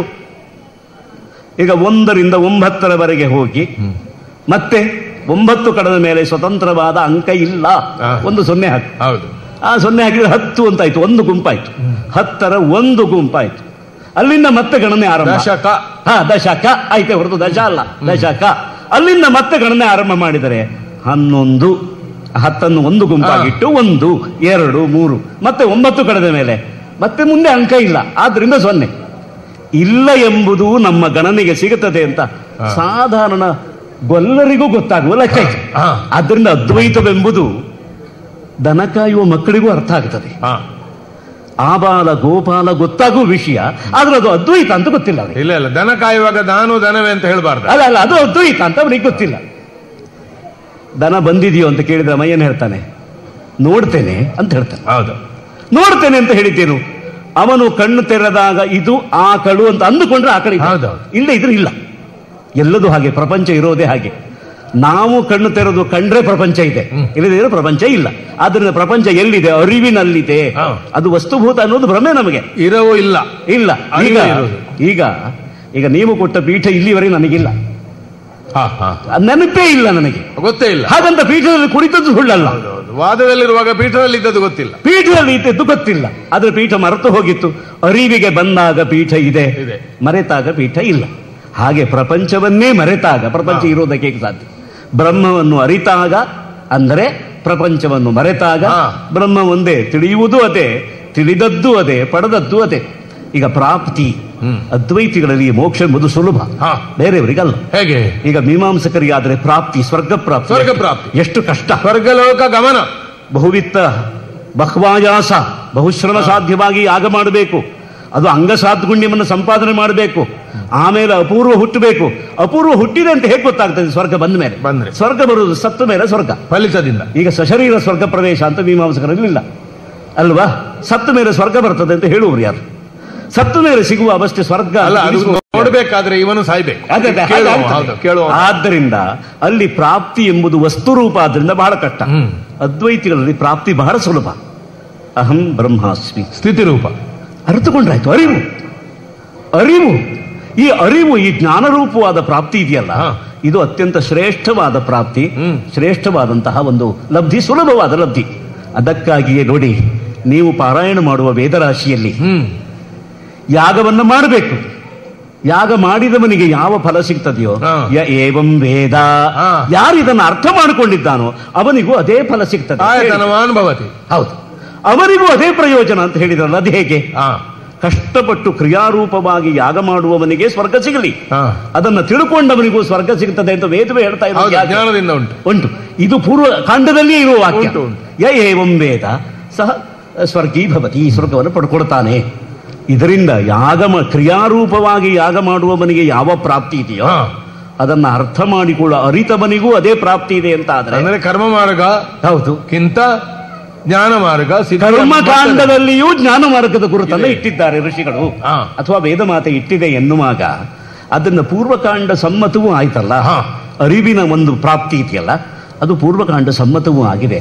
ಆದ್ದರಿಂದ ನೀವು ವ್ಯರ್ಥವಾಗಿ ವಾದವನ್ನು ಮುಂದುವರಿಸಬಾರದು ಅಂತ ಕೇಳ್ಕೊಡು. 7 ದಿವಸ ಆಯ್ತು. ಹೌದು, ಈಗ ನಿರ್ಣಾಯಕರು ಬಂದು ಅಲ್ಲ ಹೇಳಬೇಕು, ಯಾಕೆ ಮುಂದುವರಿಸಬೇಕೋ ಬೇಡ ಅಂತ ಗೊತ್ತಲ್ಲ. ನಿಮಗೆ ಮುಖ ಕೆಂಪಾದ್ಯ ಯಾಕೆ ಅಂತ ಅಲ್ಲ, ನಮ್ಮದು ಮೊದಲೇ ನಾವು ಬಿಳಿ. ವಾದ ನಿರ್ಧಾರಕ್ಕೆ ಸ್ವಲ್ಪ ಕೆಂಪು ಬೇಕು. ಹೌದಾ? ಅದು ತಿಲಕಪ್ರಾಯವಾಗ್ತದೆ. ನೋಡು, ಸಭೆಯ ಸರಿ. ಆತ್ಮೀಯ ಕಲಾಭಿಮಾನಿಗಳೇ, ಶಂಕರ ವಿಜಯದ ಈ ಕಥಾ ಪ್ರಸಂಗದಲ್ಲಿ ಮಣ್ಣನ ಮಿಶ್ರ ಮತ್ತು ಶಂಕರಾಚಾರ್ಯರ ಮಧ್ಯದ ಚರ್ಚೆಯ ತೀರ್ಪು ಬರುವ ಮುನ್ನ ಒಂದು ಸಣ್ಣ ಕಿರು ಗೌರವಾರ್ಪಣೆ ಕಾರ್ಯಕ್ರಮ ಇದೀಗ ನಡೆಯಲಿದೆ. ತಾಳಮದ್ದಳೆ ಸಂಯೋಜನೆಯಲ್ಲಿ ರಜತ ವರ್ಷವನ್ನು ಆಚರಿಸುತ್ತಿರುವ ಯಕ್ಷ ಸಂಘಟಕ ಸಾರ್ಥಕ ಯಕ್ಷಗುರು ಶ್ರೀ ಗಣೇಶಪುರ ಗಿರೀಶನಾವಡರಿಗೆ ಗೌರವಾರ್ಪಣೆ ಇದೀಗ ನಡೆಯಲಿದೆ.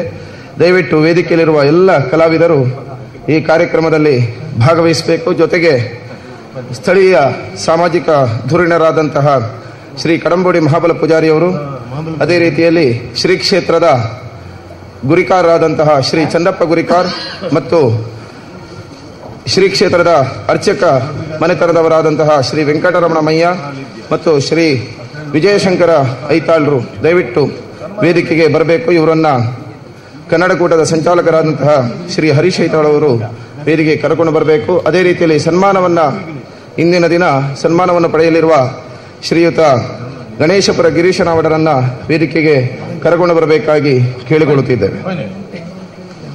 ಗಿರೀಶನಾವಡರು ಸನ್ಮಾನಕ್ಕಾಗಿ, ಗೌರವಾರ್ಪಣೆಗಾಗಿ ಸನ್ಮಾನ ಪೀಠವನ್ನು ಅಲಂಕರಿಸಬೇಕಾಗಿ ಕೇಳಿಕೊಳ್ಳುತ್ತಿದ್ದೇವೆ.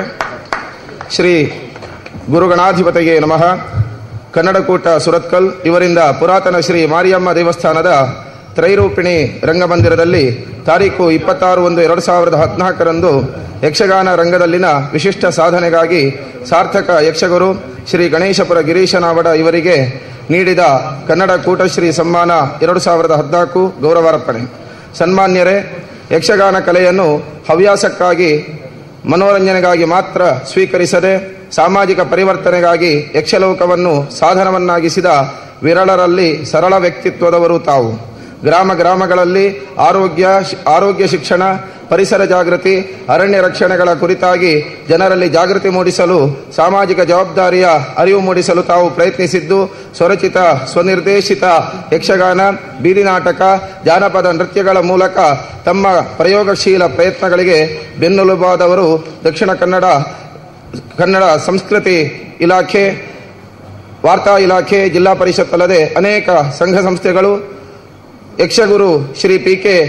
ಕಾರಂತರ ಗರಡಿಯಲ್ಲಿ ಪಳಗಿರ ತಾವು ಸ್ತ್ರೀ ಪಾತ್ರ ಬಣ್ಣದ ವೇಷಗಳಿಂದ ಹಿಡಿದು ವಿಭಿನ್ನ ಪಾತ್ರಗಳಲ್ಲಿ ಅಭಿನಯಿಸುವ ಸಾಮರ್ಥ್ಯ ಕಲಾ ಪ್ರೌಢಿಮೆ ಹೊಂದಿರುವುದು ವಿಶೇಷವೇ ಸರಿ. ಶ್ರೀ ಗಣೇಶಪುರ ಮಹಾಗಣಪತಿ ದೇವಸ್ಥಾನದ ಸ್ಥಾಪನೆಯಿಂದ ಇಂದಿನವರೆಗೂ ಅವಿಶ್ರಾಂತವಾಗಿ ಯಕ್ಷಗಾನ ತಾಳಮದ್ದಳೆಯ ಸಂಯೋಜನೆಯಲ್ಲಿ ವಿಭಿನ್ನ ಪ್ರಯೋಗಗಳ ಮೂಲಕ ಯಕ್ಷರಸಿಕರ ಹೃದಯ ಗೆದ್ದವರು ತಾವು.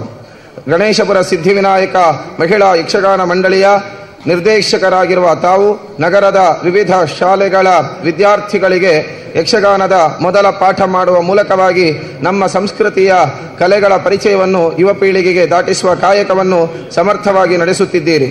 ಕನ್ನಡ, ಸಂಸ್ಕೃತ, ಹಿಂದಿ, ಕೊಂಕಣಿ, ತುಳು, ಇಂಗ್ಲಿಷ್ ಹೀಗೆ 6 ಭಾಷೆಗಳಲ್ಲಿ ತಮ್ಮ ನಿರ್ದೇಶನದಲ್ಲಿ ಯಕ್ಷಗಾನದ ಯಶಸ್ವಿ ಪ್ರಯೋಗಗಳು ನಡೆದಿರುವುದು ತಮ್ಮ ಸಾಮರ್ಥ್ಯಕ್ಕೆ ಹಿಡಿದ ಕೈಗನ್ನಡಿಯಾಗಿದೆ. ಯಕ್ಷಗಾನ ಮತ್ತು ತಾಳಮದ್ದಳೆಗಳ ಸಂಘಟನೆಯಲ್ಲಿ ಬರುವ ವಿಘ್ನಗಳನ್ನು ಸವಾಲಾಗಿ ಸ್ವೀಕರಿಸಿ ಕಾರ್ಯಕ್ರಮವನ್ನು ಯಶಸ್ವಿಗೊಳಿಸುವುದು ತಮ್ಮ ಸಂಘಟನಾ ಚತುರತೆಗೆ ಸಾಕ್ಷಿಯಾಗಿದೆ. ಗಣೇಶಪುರ ಶ್ರೀ ಮಹಾಗಣಪತಿ ದೇವರ ಅನನ್ಯ ಭಕ್ತರು, ರೊಟೇರಿಯನ್ ಆಗಿರುವ ಚಿಕ್ಕ ಸಂಸಾರ ಸುಖರ ಆಗರ ಹೊಂದಿರುವ ತಾವು ವಯಸ್ಸಿನಲ್ಲಿ ಹಿರಿಯರಿಂದಲೂ ಯಕ್ಷಗುರುವೆಂದು ಅಭಿಮಾನದಿಂದ ಕರೆಸಿಕೊಂಡಿರುವುದು ತಮ್ಮ ಅನನ್ಯತೆಗೆ ಸಾಕ್ಷಿಯಾಗಿದೆ. ಯಕ್ಷಗಾನ ಜಾನಪದ ಲೋಕದ ತಮ್ಮ ವಿಶಿಷ್ಟ ಸಾಧನೆಗಾಗಿ 2001ರ ದಕ್ಷಿಣ ಕನ್ನಡ ಜಿಲ್ಲಾ ರಾಜ್ಯೋತ್ಸವ ಪ್ರಶಸ್ತಿ, ಕಲಾರತ್ನ, ಕೇಂದ್ರ ಸಂಗೀತ ನಾಟಕ ವಿಭಾಗದಿಂದ ಅಭಿನಯಾಗಾರ, ನೃತ್ಯಾಗಾರ ಬಿರುದುಗಳು, ಅನೇಕ ಸನ್ಮಾನಗಳು ತಮಗೆ ಪ್ರಾಪ್ತಿಯಾಗಿವೆ. ಅವಿಭಜಿತ ದಕ್ಷಿಣ ಕನ್ನಡ ಜಿಲ್ಲೆಯೆಲ್ಲೆಡೆ ಶಿಷ್ಯಕೋಟೆಯನ್ನು ಪಡೆದಿರುವ ತಾವು ಯಕ್ಷಗಾನ ತಾಳಮದ್ದಳೆಯ ಸಂಘಟನೆಯ ರಜತ ವರ್ಷವನ್ನು ಆಚರಿಸುತ್ತಿರುವ ಈ ಸುಸಂದರ್ಭದಲ್ಲಿ ತಮ್ಮನ್ನು ಗೌರವಿಸಲು ನಾವು ತುಂಬ ಅಭಿಮಾನಿಸುತ್ತಿದ್ದೇವೆ. ತಮಗೆ ಶ್ರೀದೇವರು ಆಯುರಾರೋಗ್ಯ ಸಕಲ ಐಶ್ವರ್ಯಗಳನ್ನು ನೀಡಲಿ, ತಮ್ಮ ವಿಶಿಷ್ಟ ಸಾಧನೆಗೆ ಅರ್ಹವಾಗಿ ಪ್ರತಿಷ್ಠಿತ ಸನ್ಮಾನಗಳು ಅರಸಿ ಬರಲಿ, ತಮ್ಮ ಕಲಾಜೀವನ ಇನ್ನೂ ಉಜ್ವಲವಾಗಲಿ ಎಂದು ಹಾರೈಸುವ ಹರೀಶ್ ಐತಾಳ್ ಪಿ, ಸಂಚಾಲಕರು, ಕನ್ನಡಕೂಟ, ಸುರತ್ಕಲ್. ಸ್ಥಳ ಸುರತ್ಕಲ್. ತಾರೀಕು 26/1/2014. ವೇದಿಕೆಯಲ್ಲಿರುವ ಎಲ್ಲ ಗಣ್ಯರು ಜೊತೆಯಾಗಿ ಶ್ರೀಯುತರಿಗೆ ಸನ್ಮಾನವನ್ನು ಮಾಡಬೇಕಾಗಿ ಕೇಳಿಕೊಳ್ಳುತ್ತಿದ್ದೇವೆ. ಶ್ರೀಯುತ ಡಾಕ್ಟರ್ ಪ್ರಭಾಕರ್ ಜೋಶಿ ಅವರು ಶಾಲು ಹೊದಿಸುವ ಮೂಲಕವಾಗಿ, ಶ್ರೀ ಚಂದಪ್ಪ ಗುರಿಕಾರ್ ಅವರು ಫಲಗಳನ್ನು ನೀಡುವ ಮೂಲಕವಾಗಿ, ಅದೇ ರೀತಿಯಲ್ಲಿ ಕಡಂಬುಡಿ ಮಹಾಬಲ ಪೂಜಾರಿಯವರು ಹಾರಾರ್ಪಣೆ ಮಾಡುವ ಮೂಲಕವಾಗಿ ಮತ್ತು ಶ್ರೀಯುತ ಮೇಲುಕೋಟೆ ಉಮಾಕಾಂತ ಭಟ್ರು ಸನ್ಮಾನ ಪತ್ರವನ್ನ ನೀಡುವ ಮೂಲಕವಾಗಿ ಮತ್ತು ಸ್ಮರಣಿಕೆಯನ್ನ ಶ್ರೀಯುತ ವಿಜಯಶಂಕರ ಐತಾಳರು ನೀಡುವ ಮೂಲಕವಾಗಿ ಸನ್ಮಾನವನ್ನು ಮಾಡಬೇಕಾಗಿ ಕೇಳಿಕೊಳ್ಳುತ್ತಿದ್ದೇವೆ.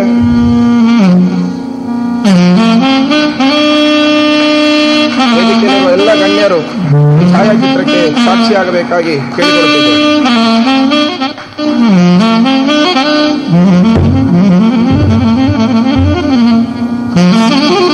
ಅವಸರವಾಗಿ ಕಾರ್ಯಕ್ರಮ ಮುಗಿಬೇಕು, ಬೇರೊಂದು ಕಾರಣವೂ ಇದೆ. ಹೆಚ್ಚು ಮಾತಾಡುವುದಿಲ್ಲ. ಕಳೆದ 25 ವರ್ಷಗಳ ಹಿಂದೆ ಅವರು ಗಣೇಶಪುರದಲ್ಲಿ ಯಕ್ಷಗಾನವನ್ನು ಪ್ರಾರಂಭ ಮಾಡುವಾಗ ಅವರು ಹುಡುಗ ಮಾತ್ರ, ನಾವು ಹುಡುಗರೇ.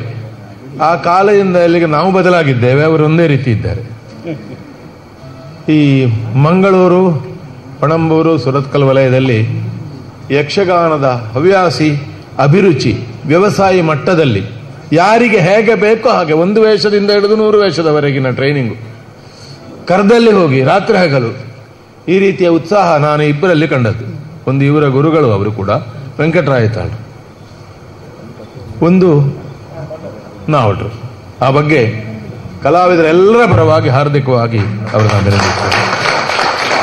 ಇಂಥವರು ಮಾಡುವ ಕೆಲಸ, ಅವರು ಕಲಾವಿದರಾಗಿ ಮಾಡುವ ಕೆಲಸಕ್ಕಿಂತಲೂ ಪ್ರೇಕ್ಷಕ ನಿರ್ಮಾಣ, ಕುಟುಂಬಗಳಲ್ಲಿ ಯಕ್ಷಗಾನದ ಅಭಿರುಚಿಯ ನಿರ್ಮಾಣ, ಸದ್ವರ್ತನೆ ಮತ್ತು ಎಲ್ಲರಿಗೆ ಎಲ್ಲರೊಳಗೊಂದಾಗಿ ಯಕ್ಷಗಾನ ಗುರು 10 ವರ್ಷದ ನಂತರ ಜನಪ್ರಿಯತೆ ಉಳಿಸುವುದು ಕಷ್ಟ, ವಿರೋಧ ಆಕ್ಷೇಪ ಎಲ್ಲ ಬರ್ತದೆ.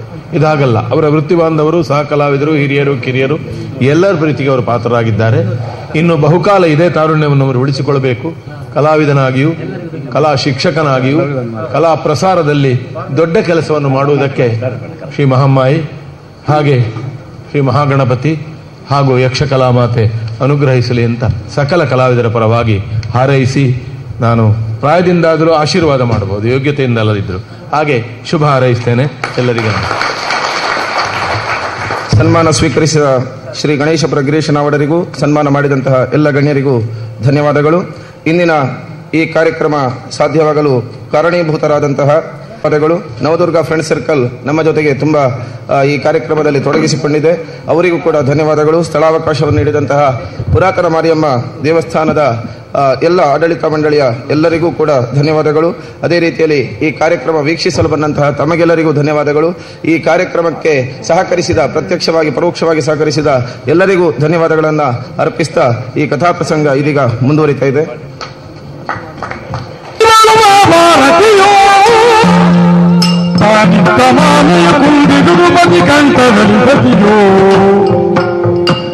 ಇಂದು ವಿಚ್ಛೇಡು ಭಯ ಪಕ್ಷಿಗಳು ಗೂಡುತ್ತಲೇ ಕಪಂತಿಗೆ ಕೊಳ್ಳಿ ಕೊಳ್ಳಿದೆ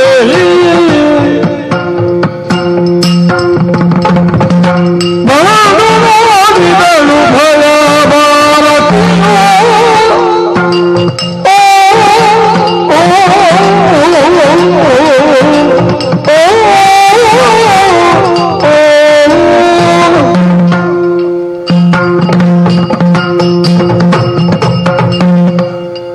ದಿನಗಳಿಂದ ಅವಿರತವಾಗಿ ನಡೆದಂತಹ ವಾದ ಪ್ರತಿವಾದಗಳು, ತಾತ್ವಿಕವಾಗಿ ವಿಷಯನಿಷ್ಠೆಯಿಂದ ಸುಗಮವಾಗಿ ಸಾಗಿದಂತಹ ಈ ವಾದ ಪ್ರತಿವಾದಕ್ಕೆ ಪೂರ್ವಸೂರಿಗಳಾದಂತಹ ಬಾದರಾಯಣರೋ ಜೈಮಿನಿಯೋ ಮೊದಲುಗೊಂಡು ಸುಧನ್ವರಾಜನ ತನಕ ಪ್ರತಿಯೋರ್ವರು ಸಾಕ್ಷಿಗಳಾಗಿ ಆಲಿಸ್ತಾ ಇದ್ದಾರೆ. ನೋಡಿದರೆ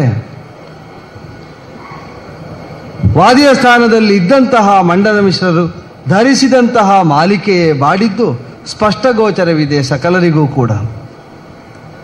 ಮಾತ್ರವಲ್ಲ, ಈ ವಾದದಲ್ಲಿ ಅವರು ಪ್ರತಿಪಾದಿಸ್ತಾ ಬಂದಂತಹ ಕರ್ಮವೇ ಹಿರಿದಾದದ್ದು ಕರ್ಮಬ್ರಹ್ಮವಾದ,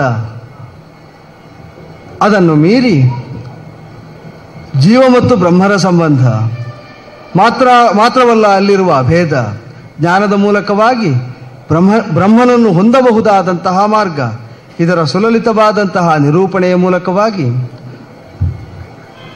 ಶಂಕರಯತಿಗಳು ಮಾಡಿದಂತಹ ನಿರೂಪಣೆ ಅವರ ಆಚಾರ್ಯತ್ವ ತಾನೇ ತಾನಾಗಿ ಪ್ರಕಟಗೊಳ್ಳುವಂತೆ ಮಾಡಿದೆ.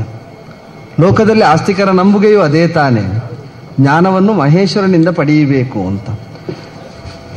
ಜಗತ್ತಿನ ಮುಖಕ್ಕೆ ಈ ಜ್ಞಾನ ಪ್ರಸಾರಕ್ಕಾಗಿಯೇ ಇಳಿದು ಬಂದಂತಹ ಕೈಲಾಸವಾಸಿಯಾದ ಪರಶಿವನ ಅಂಶವೇ ಅಲ್ಲಿರುವುದು ಎಂಬುದು ಪ್ರಕರ್ಷವಾದಂತಹ ಅವರ ವಾದಭೂಮಿಕೆಯಿಂದ ಸ್ಪಷ್ಟವಾಗಿ ವೇದ್ಯವಾಗಿದೆ.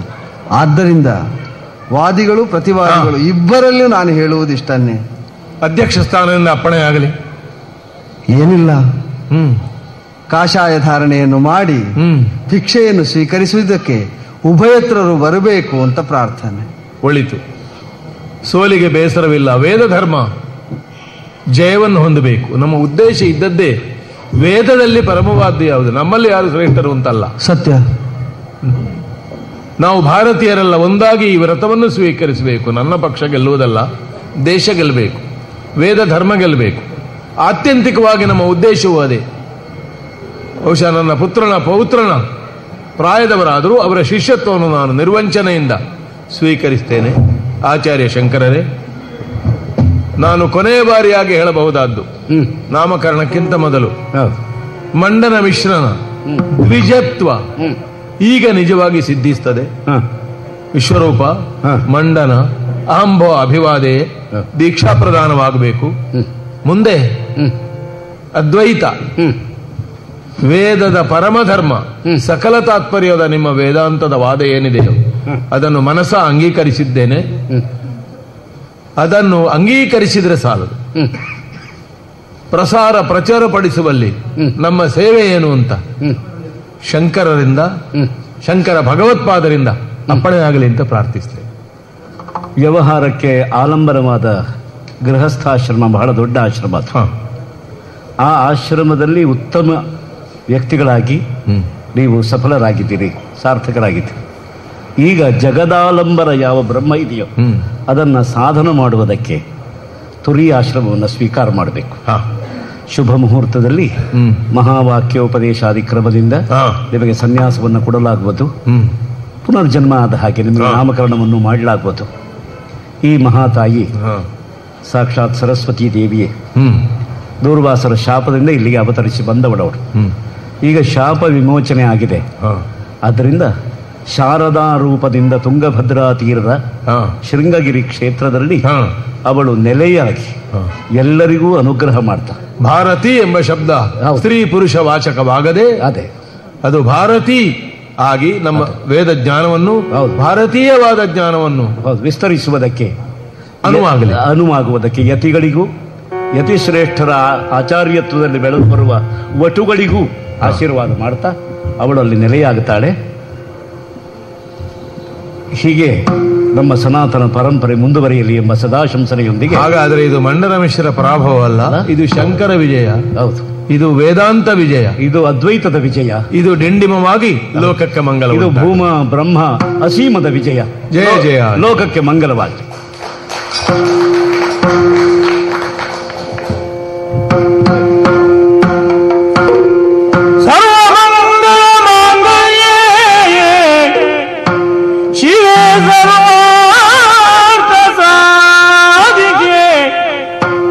ಶರಣ್ಯೇ ತ್ರಯಂಬಕೀ ದೇವಿ ನಾರಾಯಣೀ ನಮೋ